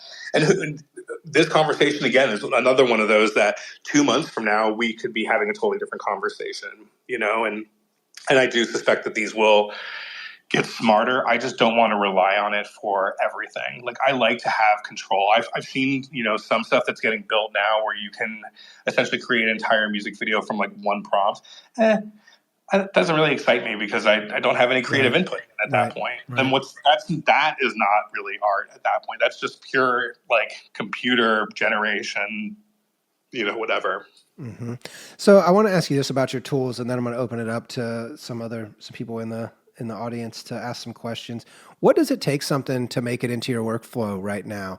Are you setting aside specific time to experiment with new tools so that you're not, distracted or led down a different path by the tool that is the hot flavor of the week? And what's it taking to like for a tool to make it into your fundamental set of tools at the moment? Yeah, I take time aside to test things. Usually, I make a video. After my video, I'll play around for a little bit, and it's in that like after part where I have like the most creative juice. So I'll try something new and see what works. And there's things that I'll pull and use as needed. Like if I need a title screen, I'll pull up like Ideogram or something. If I need It depends on the tool. I don't need to use every tool every day. I have access to them, and the ones that I know that I like work, I will use them. And if I have a like itch that I want to scratch, then I'll hop into it and use it. Like if I want to go in comfy and do some like image morphing stuff and have like fluid motion, I'll just hop in there and do it. But it's not something that I'm doing like every day. So it kind of depends on what I'm working on. If I hop into the tool, my day to day stuff, it's just I have a certain style that I like to do, and it's just if I get that functionality, I'm kind of looking for specific functionalities. Like how does scenes transition from each other? Who handles that well? How does the scene live and breathe? That's another big one for me. And then how can I create I like the image to video process. I know some people really love text to video. Some people love video to video. I love image to video. That's like my favorite. Um, and so, yeah, it's like I introduced Kriya after like months. I didn't use them for a long time. I got a chance to make a model in there, and I was like, okay, this is amazing. And that was even the first time I used Flux. I wasn't even using Flux and Comfy when it was out. So it just is when the opportunity arises and I have a need, I have like a list of tools. I know what they all do, and I'll just kind of go check them out. Awesome answer.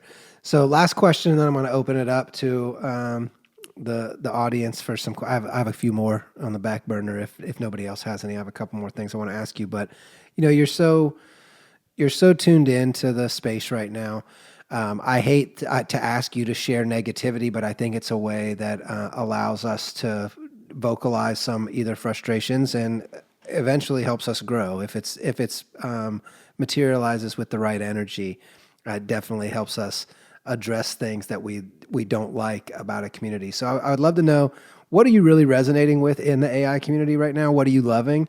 And I would also love to hear something that you're not resonating with, something that you're seeing in the community that you wish were different or you wish would change at the moment. Yeah, I'm really loving the like outreach that these Gen tool companies are making and really engaging with creators and not talking at them. Like these spaces that they're hosting where they're like taking questions, like similar to how we're having conversations now, like being able to talk to the CEO at a company is fantastic. Michael at Hedra does this as well. The Luma team is amazing. Kiri, they all like, being engaged with your community and the people that are using your tools is a direct feedback loop. Every company, if you're running a successful company, you want the direct feedback loop. And so like the whole Sora thing, like let's use this as an example. Like they released this thing, someone got all upset, they thought it was gatekeepy. Don't necessarily disagree with what they were saying in there. Would I have violated an NDA and done something like that personally? Yeah, probably not. You know what I mean? That's my business relationship with a tool company there. So probably kind of shitty that you did that. Do I disagree that these tools should be gate kept to specific artists that they're choosing? No, but if you're going to select artists and they're going into it knowing that they're the beta testers, and I've beta tested stuff before too, you just don't talk about that stuff. That's part of the feedback loop that they have set up for the access to those tools. Do I think all the tools should be available to everybody if they want to purchase them or not? Yeah, absolutely. That's what capitalism is. Let the creators, who are the ones that are doing this, use the tools to make it. At the end of the day, I'm not a like Kodak artist or a Fuji artist or and it shouldn't be the same way. And in the same token, these companies that aren't that way and are more gatekeepy, like they're somehow the arbiters of the art. They're not. They just made the technology. They have artistic visions. That's fantastic. Make something. And then make something as a creator with your tools, and then do that and sell that work. So that's kind of what I do like. What I don't like is like the pettiness of some people and like this bickering. And I even saw it from the Runway CEO this week. I'm like, man, batting 0 for 2. And I'll call out bad behavior, and I expect people to call out my bad behavior. I know I'm crass. I know that I'm blunt. But you know what? I've worked really hard to get where I'm at with my career, and what I'm saying isn't wrong. And if I am wrong, I'm shown that I've been, corrected, happy to admit my mistake. But it comes down to being open to criticism. And there is a weakness in some people to accept criticism and recognize that it's for the benefit of everybody. If someone were to criticize my company of something that we're doing as a shortcoming, I would want to know that to make their experience better. That's what also comes down to it, because loyal people will be your best advocates, but scorned people will be even louder. And I think that there's just too much pettiness and like bickering for no need when there's such an opportunity for everybody for growth. Like I'm of that collective growth mindset, and I don't have time for the pettiness and the bickering and getting upset because someone's having their moment in the sun. Like, let people enjoy their moment. Like, it doesn't have to be about one person all the time. Yeah, I know exactly what you are referring to because I have notifications on for your posts. So I see your frustrations over the past 48 hours or so. I know exactly which companies they will not be named on this here podcast. So I want to ask you, and I love that you bring that up, and you say the direct feedback loop. That's my last question I was going to ask you is, what do you want to see from Rad TV that we're not currently doing? And what would make your experience better with Rad TV at the moment? If I could tell you what it could make it better, I probably already have, or I Awesome. will. Yeah. I feel like I'm pretty open with my opinions You on definitely stuff. have been. Yeah, I think that you guys are doing a great job. I love the embrace that you've taken to like so many amazing creators, and I'm so excited to see so many different perspectives on the platform. And I mean, just looking, what do you guys have in regards to more adoption outside of the current ecosystem? Do you have plans to get onto other platforms, other devices? Have you worked with any other manufacturers or companies? Yes, we have. Currently we're everywhere. For anybody that doesn't know, we're on all Apple, iOS, Apple Vision, Apple TV, iPad app available. We're on PlayStation 4, 5, PSVR, PSVR 2. We are on Meta Quest. We are on Chromecast. We are on Android Mobile and Android TV. We are, of course, on web. And the only places we have not built native apps for are Vizio and Roku. And we are excited to be building for them right now. I don't know how else to say it other than like it's coming. It's coming. I don't want to give you guys a date or anything, but our CEO is excited to pretty much have apps everywhere, and the goal is to put your all's content everywhere. We want to be the place that creators no longer need to be gate kept. If you have a piece of content that you want to sell or monetize or give away for free, why does it have to be subject to a huge list of criteria? Why can't you just release your content and that business figure out a way to make it work for themselves? And we feel we've done a good job of positioning ourselves for that. So our goal is to continue to get your content in as many places as possible. We do not want, you keep saying meet them where they are. That's our whole business, is to meet creators where they are, and then creators' business is to meet their audiences where they are. And how can you do that? I think that from my personal perspective, and this is definitely personal, this is not a Rad TV perspective, this is definitely a Cameron perspective. I feel that the thing that's really held back artists in the space is that we've all been locked into our mobile devices and our extension wallets that are like, hey, here's the thing I bought. And you literally just hold up your little phone and you're like, here's the thing that I bought. It's right here in my phone. But you can't really show anybody. Like, there's no real display that this can be on outside because it's not on it. Like, you're going to pull up OpenSea on your TV and show your family what you have? Like, no, that's not how it's going to work. That's like a 10-minute. That's like a 10-minute process just to get them in the living room and log in and type out. You have a keyboard in your living room. Most people don't, and that to me has always seemed like the big barrier that is accessing content. And I'll tell you guys something else that we're really excited about. I probably shouldn't even, I don't know if I should tell you, as my CEO tags me right now in Discord. Maybe I shouldn't, but I'm going to do it anyway. We'll see if we get in trouble. We are working on putting all video inside of your wallet. So if you have a wallet that is holding content on Rad TV will serve that wallet to put your content anywhere. So you can just have your wallet on you, and then you can be in your living room and just throw your content that you own to your TV, and it's all streaming from Rad TV. So no login necessary. The one login you would need is your wallet where you own content, and then everything is fulfilled from our back end. So it would no longer be you even need to have a Rad TV app. It would be you need to have any device that accepts throwing capabilities, and you can just open up and put on the September mixtape from your mobile wallet, throw it to your TV, and bam, there it is. Throw it to your device, and there it is. Boom, boom, boom. And that's kind of the innovation we're looking at right now. But other than that, our goal is to continue building out the monetization and tool set for creators. And that goes from everything from social integration.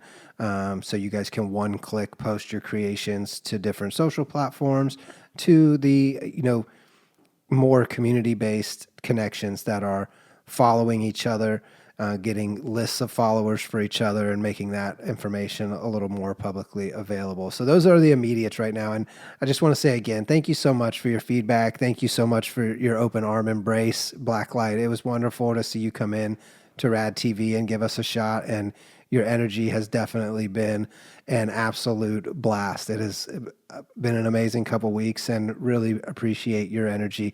And same for you, Terry. You guys have both just been absolute fire underneath us, and this whole community over the past couple weeks. It's been a really special time at Rad TV. I don't want to get too sentimental here, but I've had some big moments in my personal life and in my professional career, and I really think that Rad TV is at a very special place at this moment, and it would not be happening without all of you here at this space today. We don't have any content without you. We don't take that for granted. That is our main driving force, is how do we make you all successful, because that ignites our success. And with that, I'll quit talking and say, Terry, come on up, speak. Thank you for joining. Thanks for listening to us today, everyone. Let's get to some questions for Blacklight. I don't want to take his time. Terry, what you got? Hey, oh my God, this was such an awesome interview. Blacklight, you are like my total hero. I'm just scrolling through everything that you've done. I love the fact that you have such a diverse mind. I got my big question for you, and it's not a technical question. It's more, how the heck did you break out of the box, like corporate box thinking? It just, how did you get out of the box? That's what I want to know. So I've always been a little fuck the man. I don't know how to say that. That's it. That's how you say it. I've always been a little like fuck the man, and even in my day job, I the software that I can't really get into like the specifics of it, but essentially I work in the corporate world specifically to siphon money from the corporate world. And so that has been like the driving force for me. So I've always just kind of had that same kind of mindset. I mean, I had some friends of mine give me some Bitcoin like back in 2011.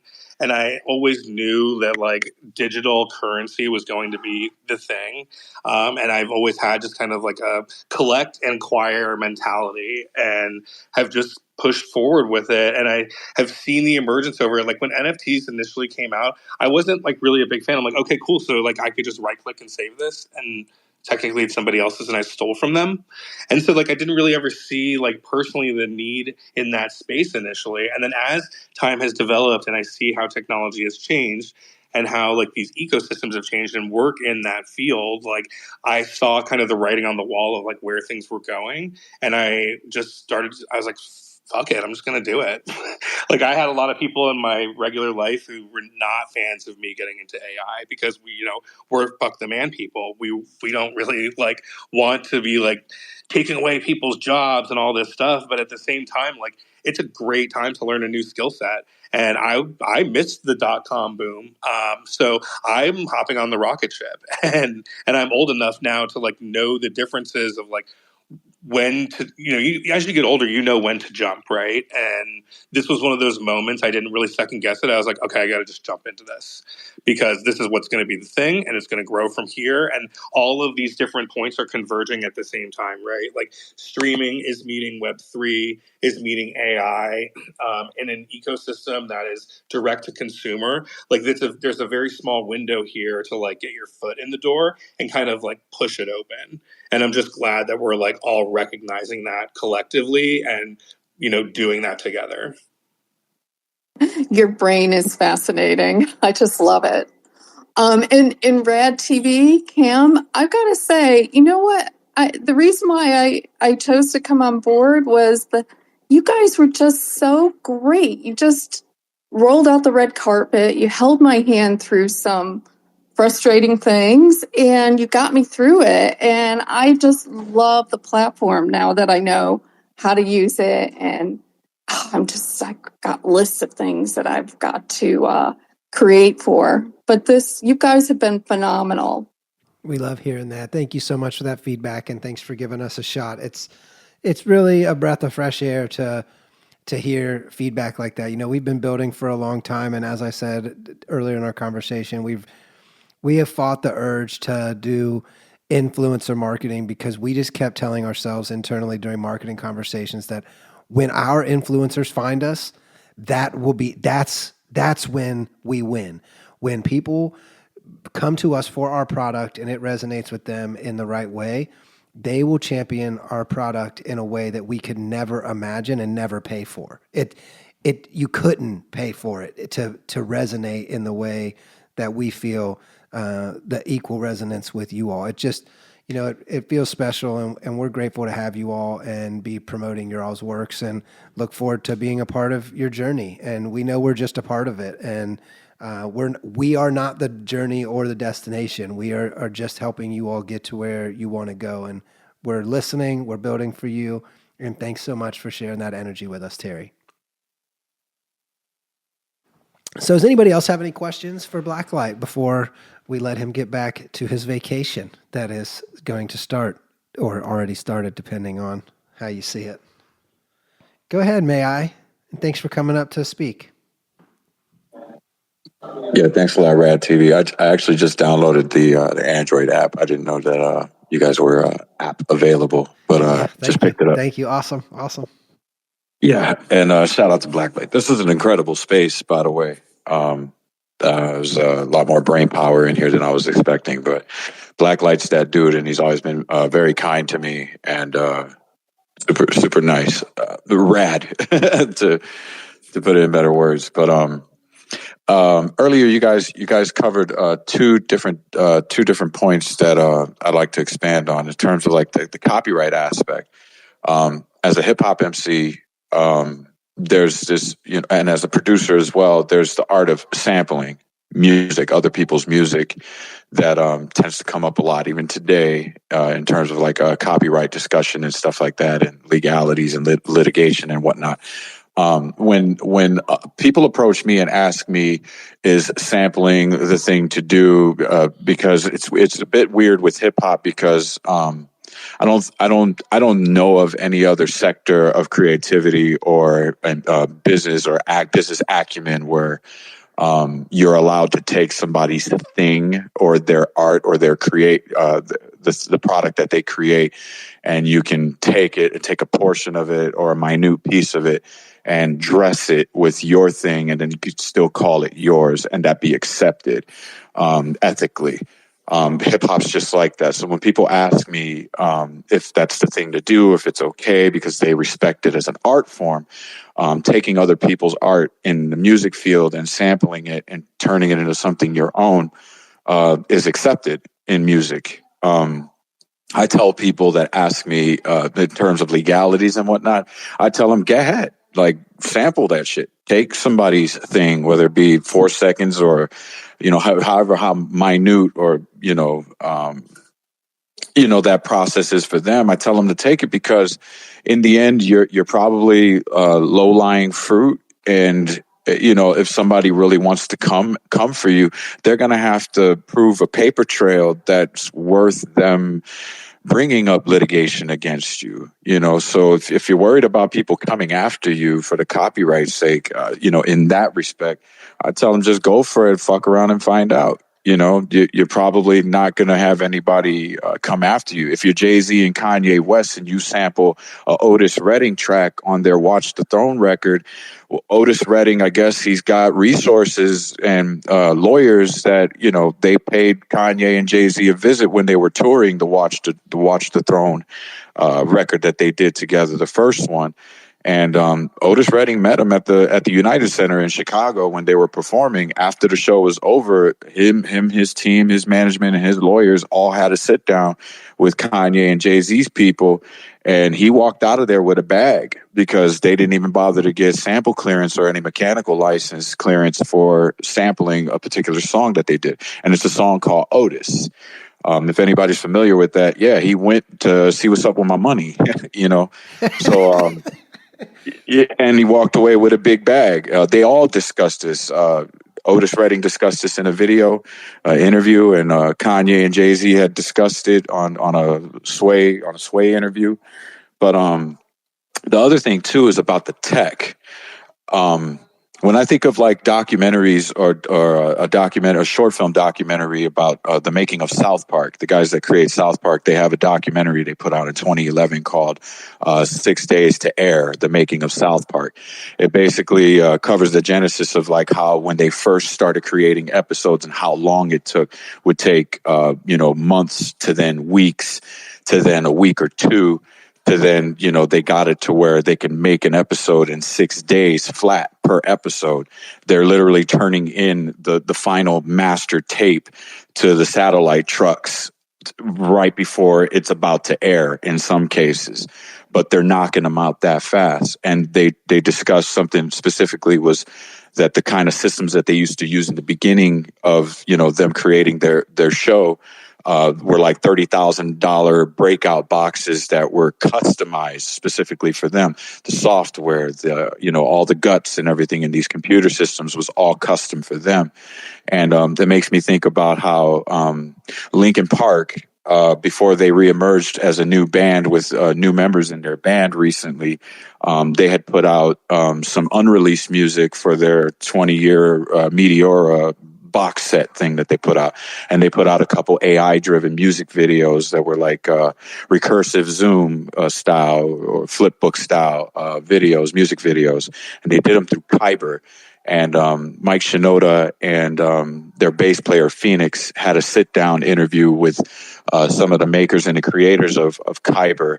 And Kyber kind of opened the portal a bit to the process of working with them and how they gave them access to, I don't know, maybe GPUs or maybe trained models that the everyday people like myself that might be paying for that premium, on our end, they had access to stuff that they don't allow access to others, So I thought that was interesting, that a lot of these, from like that South Park documentary to, the Kyber collaborating with Linkin Park over something that looks like something that anybody else could have made, I suppose, with the right artwork or in terms of like aesthetics and whatnot. I feel like it's interesting, because they do delve deeper for specific collaborations, and they'll give them more access to things that they don't usually offer your general Joe Schmoes like myself.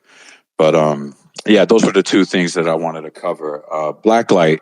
I was looking at. I just reposted something that you had, and it's even more inviting to me to ask you.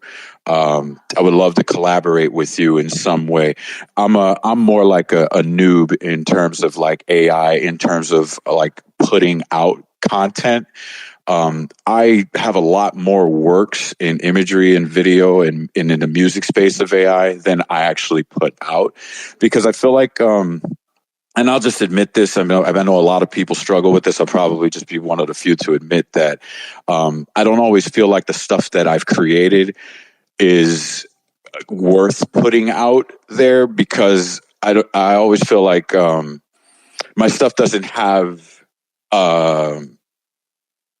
like originality enough that merits putting it out to the consensus of this world of AI that put out shit that's incredible.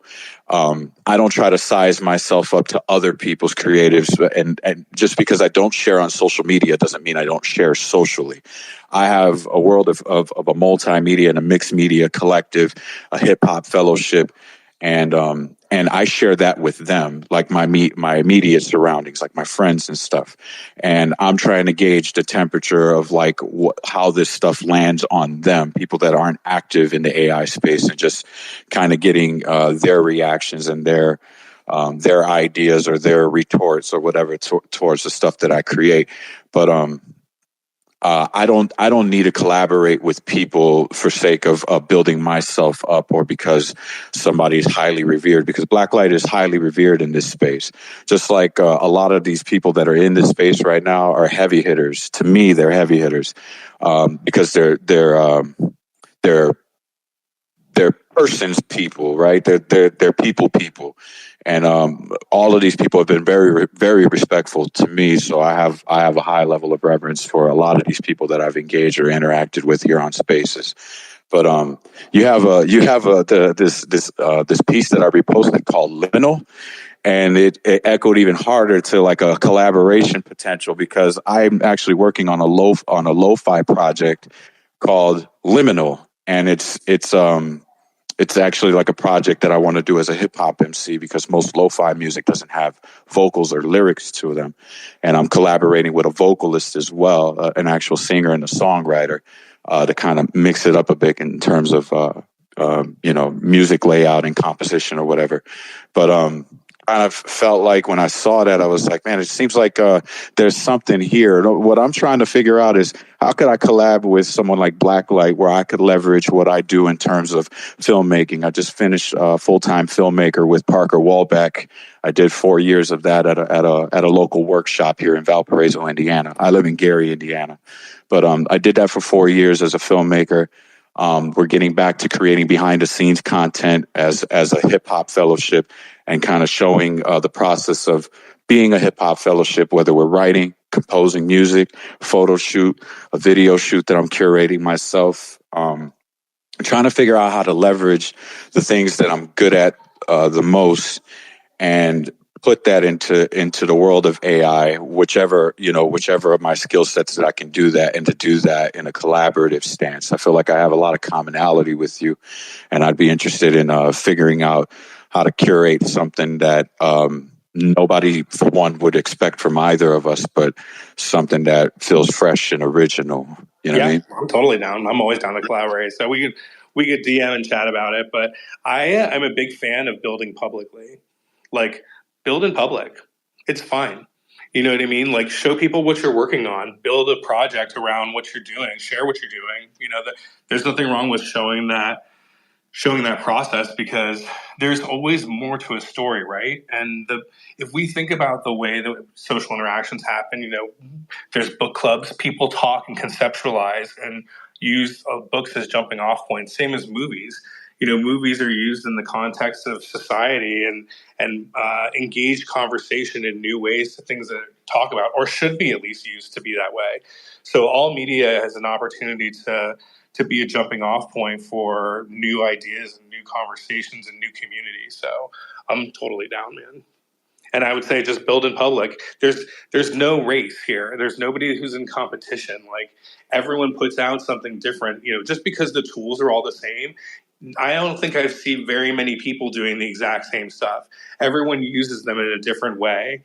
And when you build publicly, you also have that community building aspect of it, and your people find you, whether they're in Gary, Indiana, or me here in Portland, Oregon, or wherever someone's listening at. So don't be afraid to just put it out there, and I'll hit you up. We'll collab. I'm definitely down. Thanks for the inspo, man. Shout out to Rad TV again, man. This is an excellent space. Lots of brain power in here. We're glad to peace have up you. to all You're the part other of it. speakers. Yeah, peace up to all the speakers. Peace up to all the listeners on the floor. I'm gonna fall back. Thanks again. I love it. Oh, you're very welcome. Thank you for joining. Happy Thanksgiving to you, King. Hey, Chaz, you joined as a speaker. Did you have a question that you would like to ask? The floor is yours. I just want to throw some flowers to Blacklight because I love him. Because it's my brother from another mother. Both of us being Portland boys and all, you know what I mean? And Van too. So I just want to come and say hi real quick. I haven't been in any spaces up in the last couple of weeks. Like I've been dealing with some other health stuff, but I'm back. Come back around again right now. But I just want to come and say hi. Glad you're coming around, man. Coming quick. Glad to have you back. Yeah, thank you. Well, it's been a wonderful space, and we're over our 2-hour time. I see our CEO, Tony, just joined. I'm going to invite you to speak. Is any other questions before we let Blacklight kick off his Thanksgiving holiday? Anybody else have anything else they would like to say? Really appreciate everyone showing up today. It has been an incredible space. I really feel like they get, like every space we do here at RAD is more engaging and more intriguing, and it kind of just is a sign of the times. It's things are developing so quickly, and I think Blacklight said it perfectly of like a lot of these things are culminating into one moment, coalescing into one thing, and we feel the same way. We've been building for over 10 years, and finally everything has emerged and converged on this one moment that's like Web3 meets metaverse meets VR meets AR meets crypto meets AI meets like the cutting edge tech has finally formed a front that is moving in a cohesive manner as opposed to all these little niche areas scattered all over the place with their smaller communities. It's starting to meld together, and it's really special to see and even more special to be a part of. King Tony, thanks for joining us.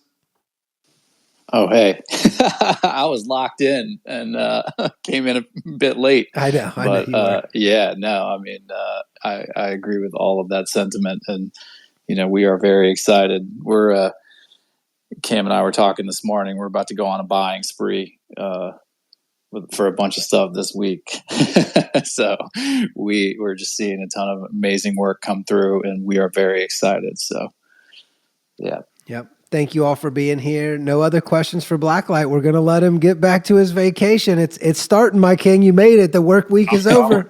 I got a couple more phone calls to make, but yeah, soon enough it does. Great. Well, thank you so much for your time today, Blacklight. You are incredible. If you have not checked out Blacklight, go to the pinned post on this X space. Go follow Blacklight. I know most of you already do. This particular episode will be available on RAD for 50 cents. Your 50 cents goes directly to Blacklight. He gets 100% of the creator payout.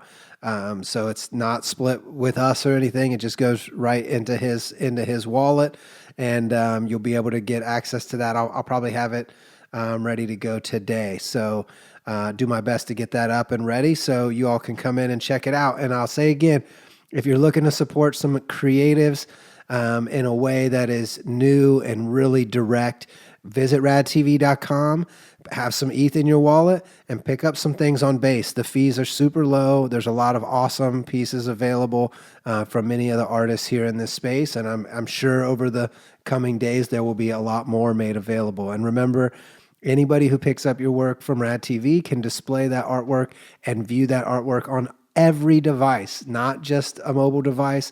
Literally wherever they are, they can display it. Even if you're doing short still videos, our player loops, so you can, somebody who's working with still photography, don't be afraid. Our DMs are open. Come ask us questions. We're ready when you are, and we're very excited to be building for you and serving you creators in this moment. Particularly, it feels really special, and we know it is our honor and a privilege to be serving you all right now, and we look forward to the continued collaboration. Go ahead, Chaz. I was just saying, while you've been on the call, I actually went and signed up for the platform, and like I have a bunch of stuff that I had never put anywhere that I've never really had a place to put it. So hey, let's go! Yes, hey, let's go. That's amazing to hear. We'd love to have you. A ton of stuff, dude. I have a whole series on Burning Man, dude. We'd love to have it. My DMs are open. Yeah. Happy to set up a chat with you. If anybody here, if you have like real detailed questions that you don't want to do over X on a chat, just DM us. We'll get a phone call set up.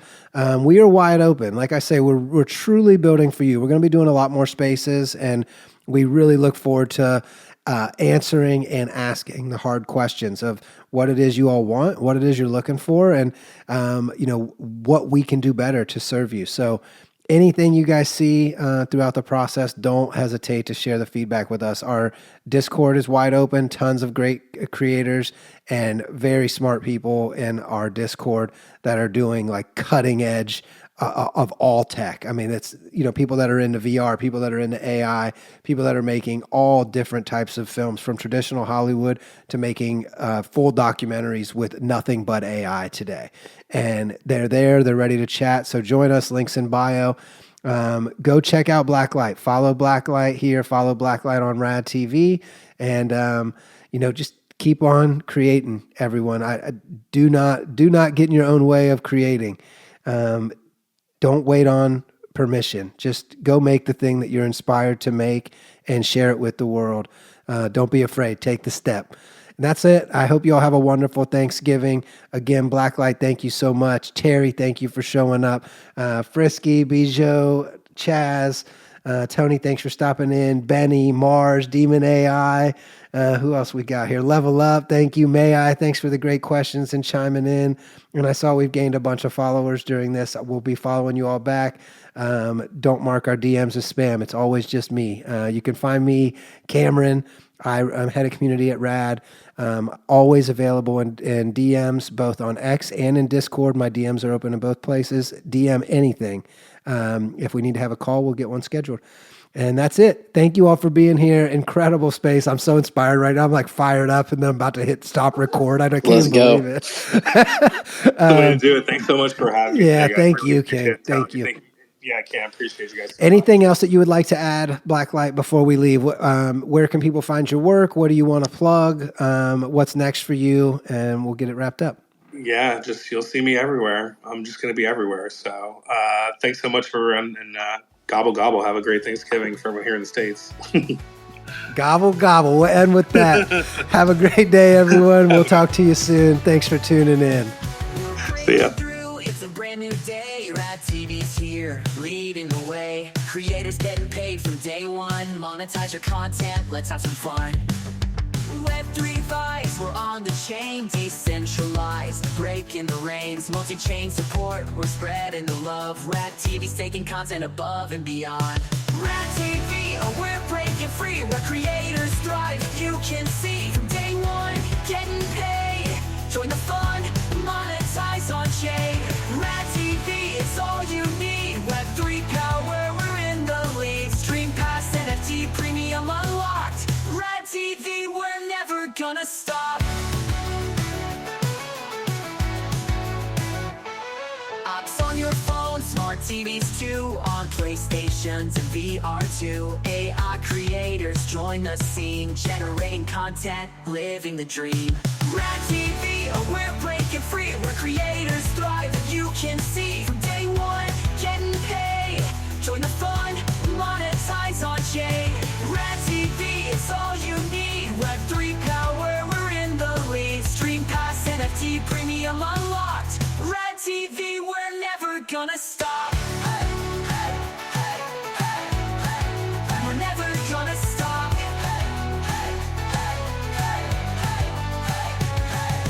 Rad TV, the place to be for creators and fans. We're the key. Join the wave, let's make some noise. Rad TV, we're the future, enjoy.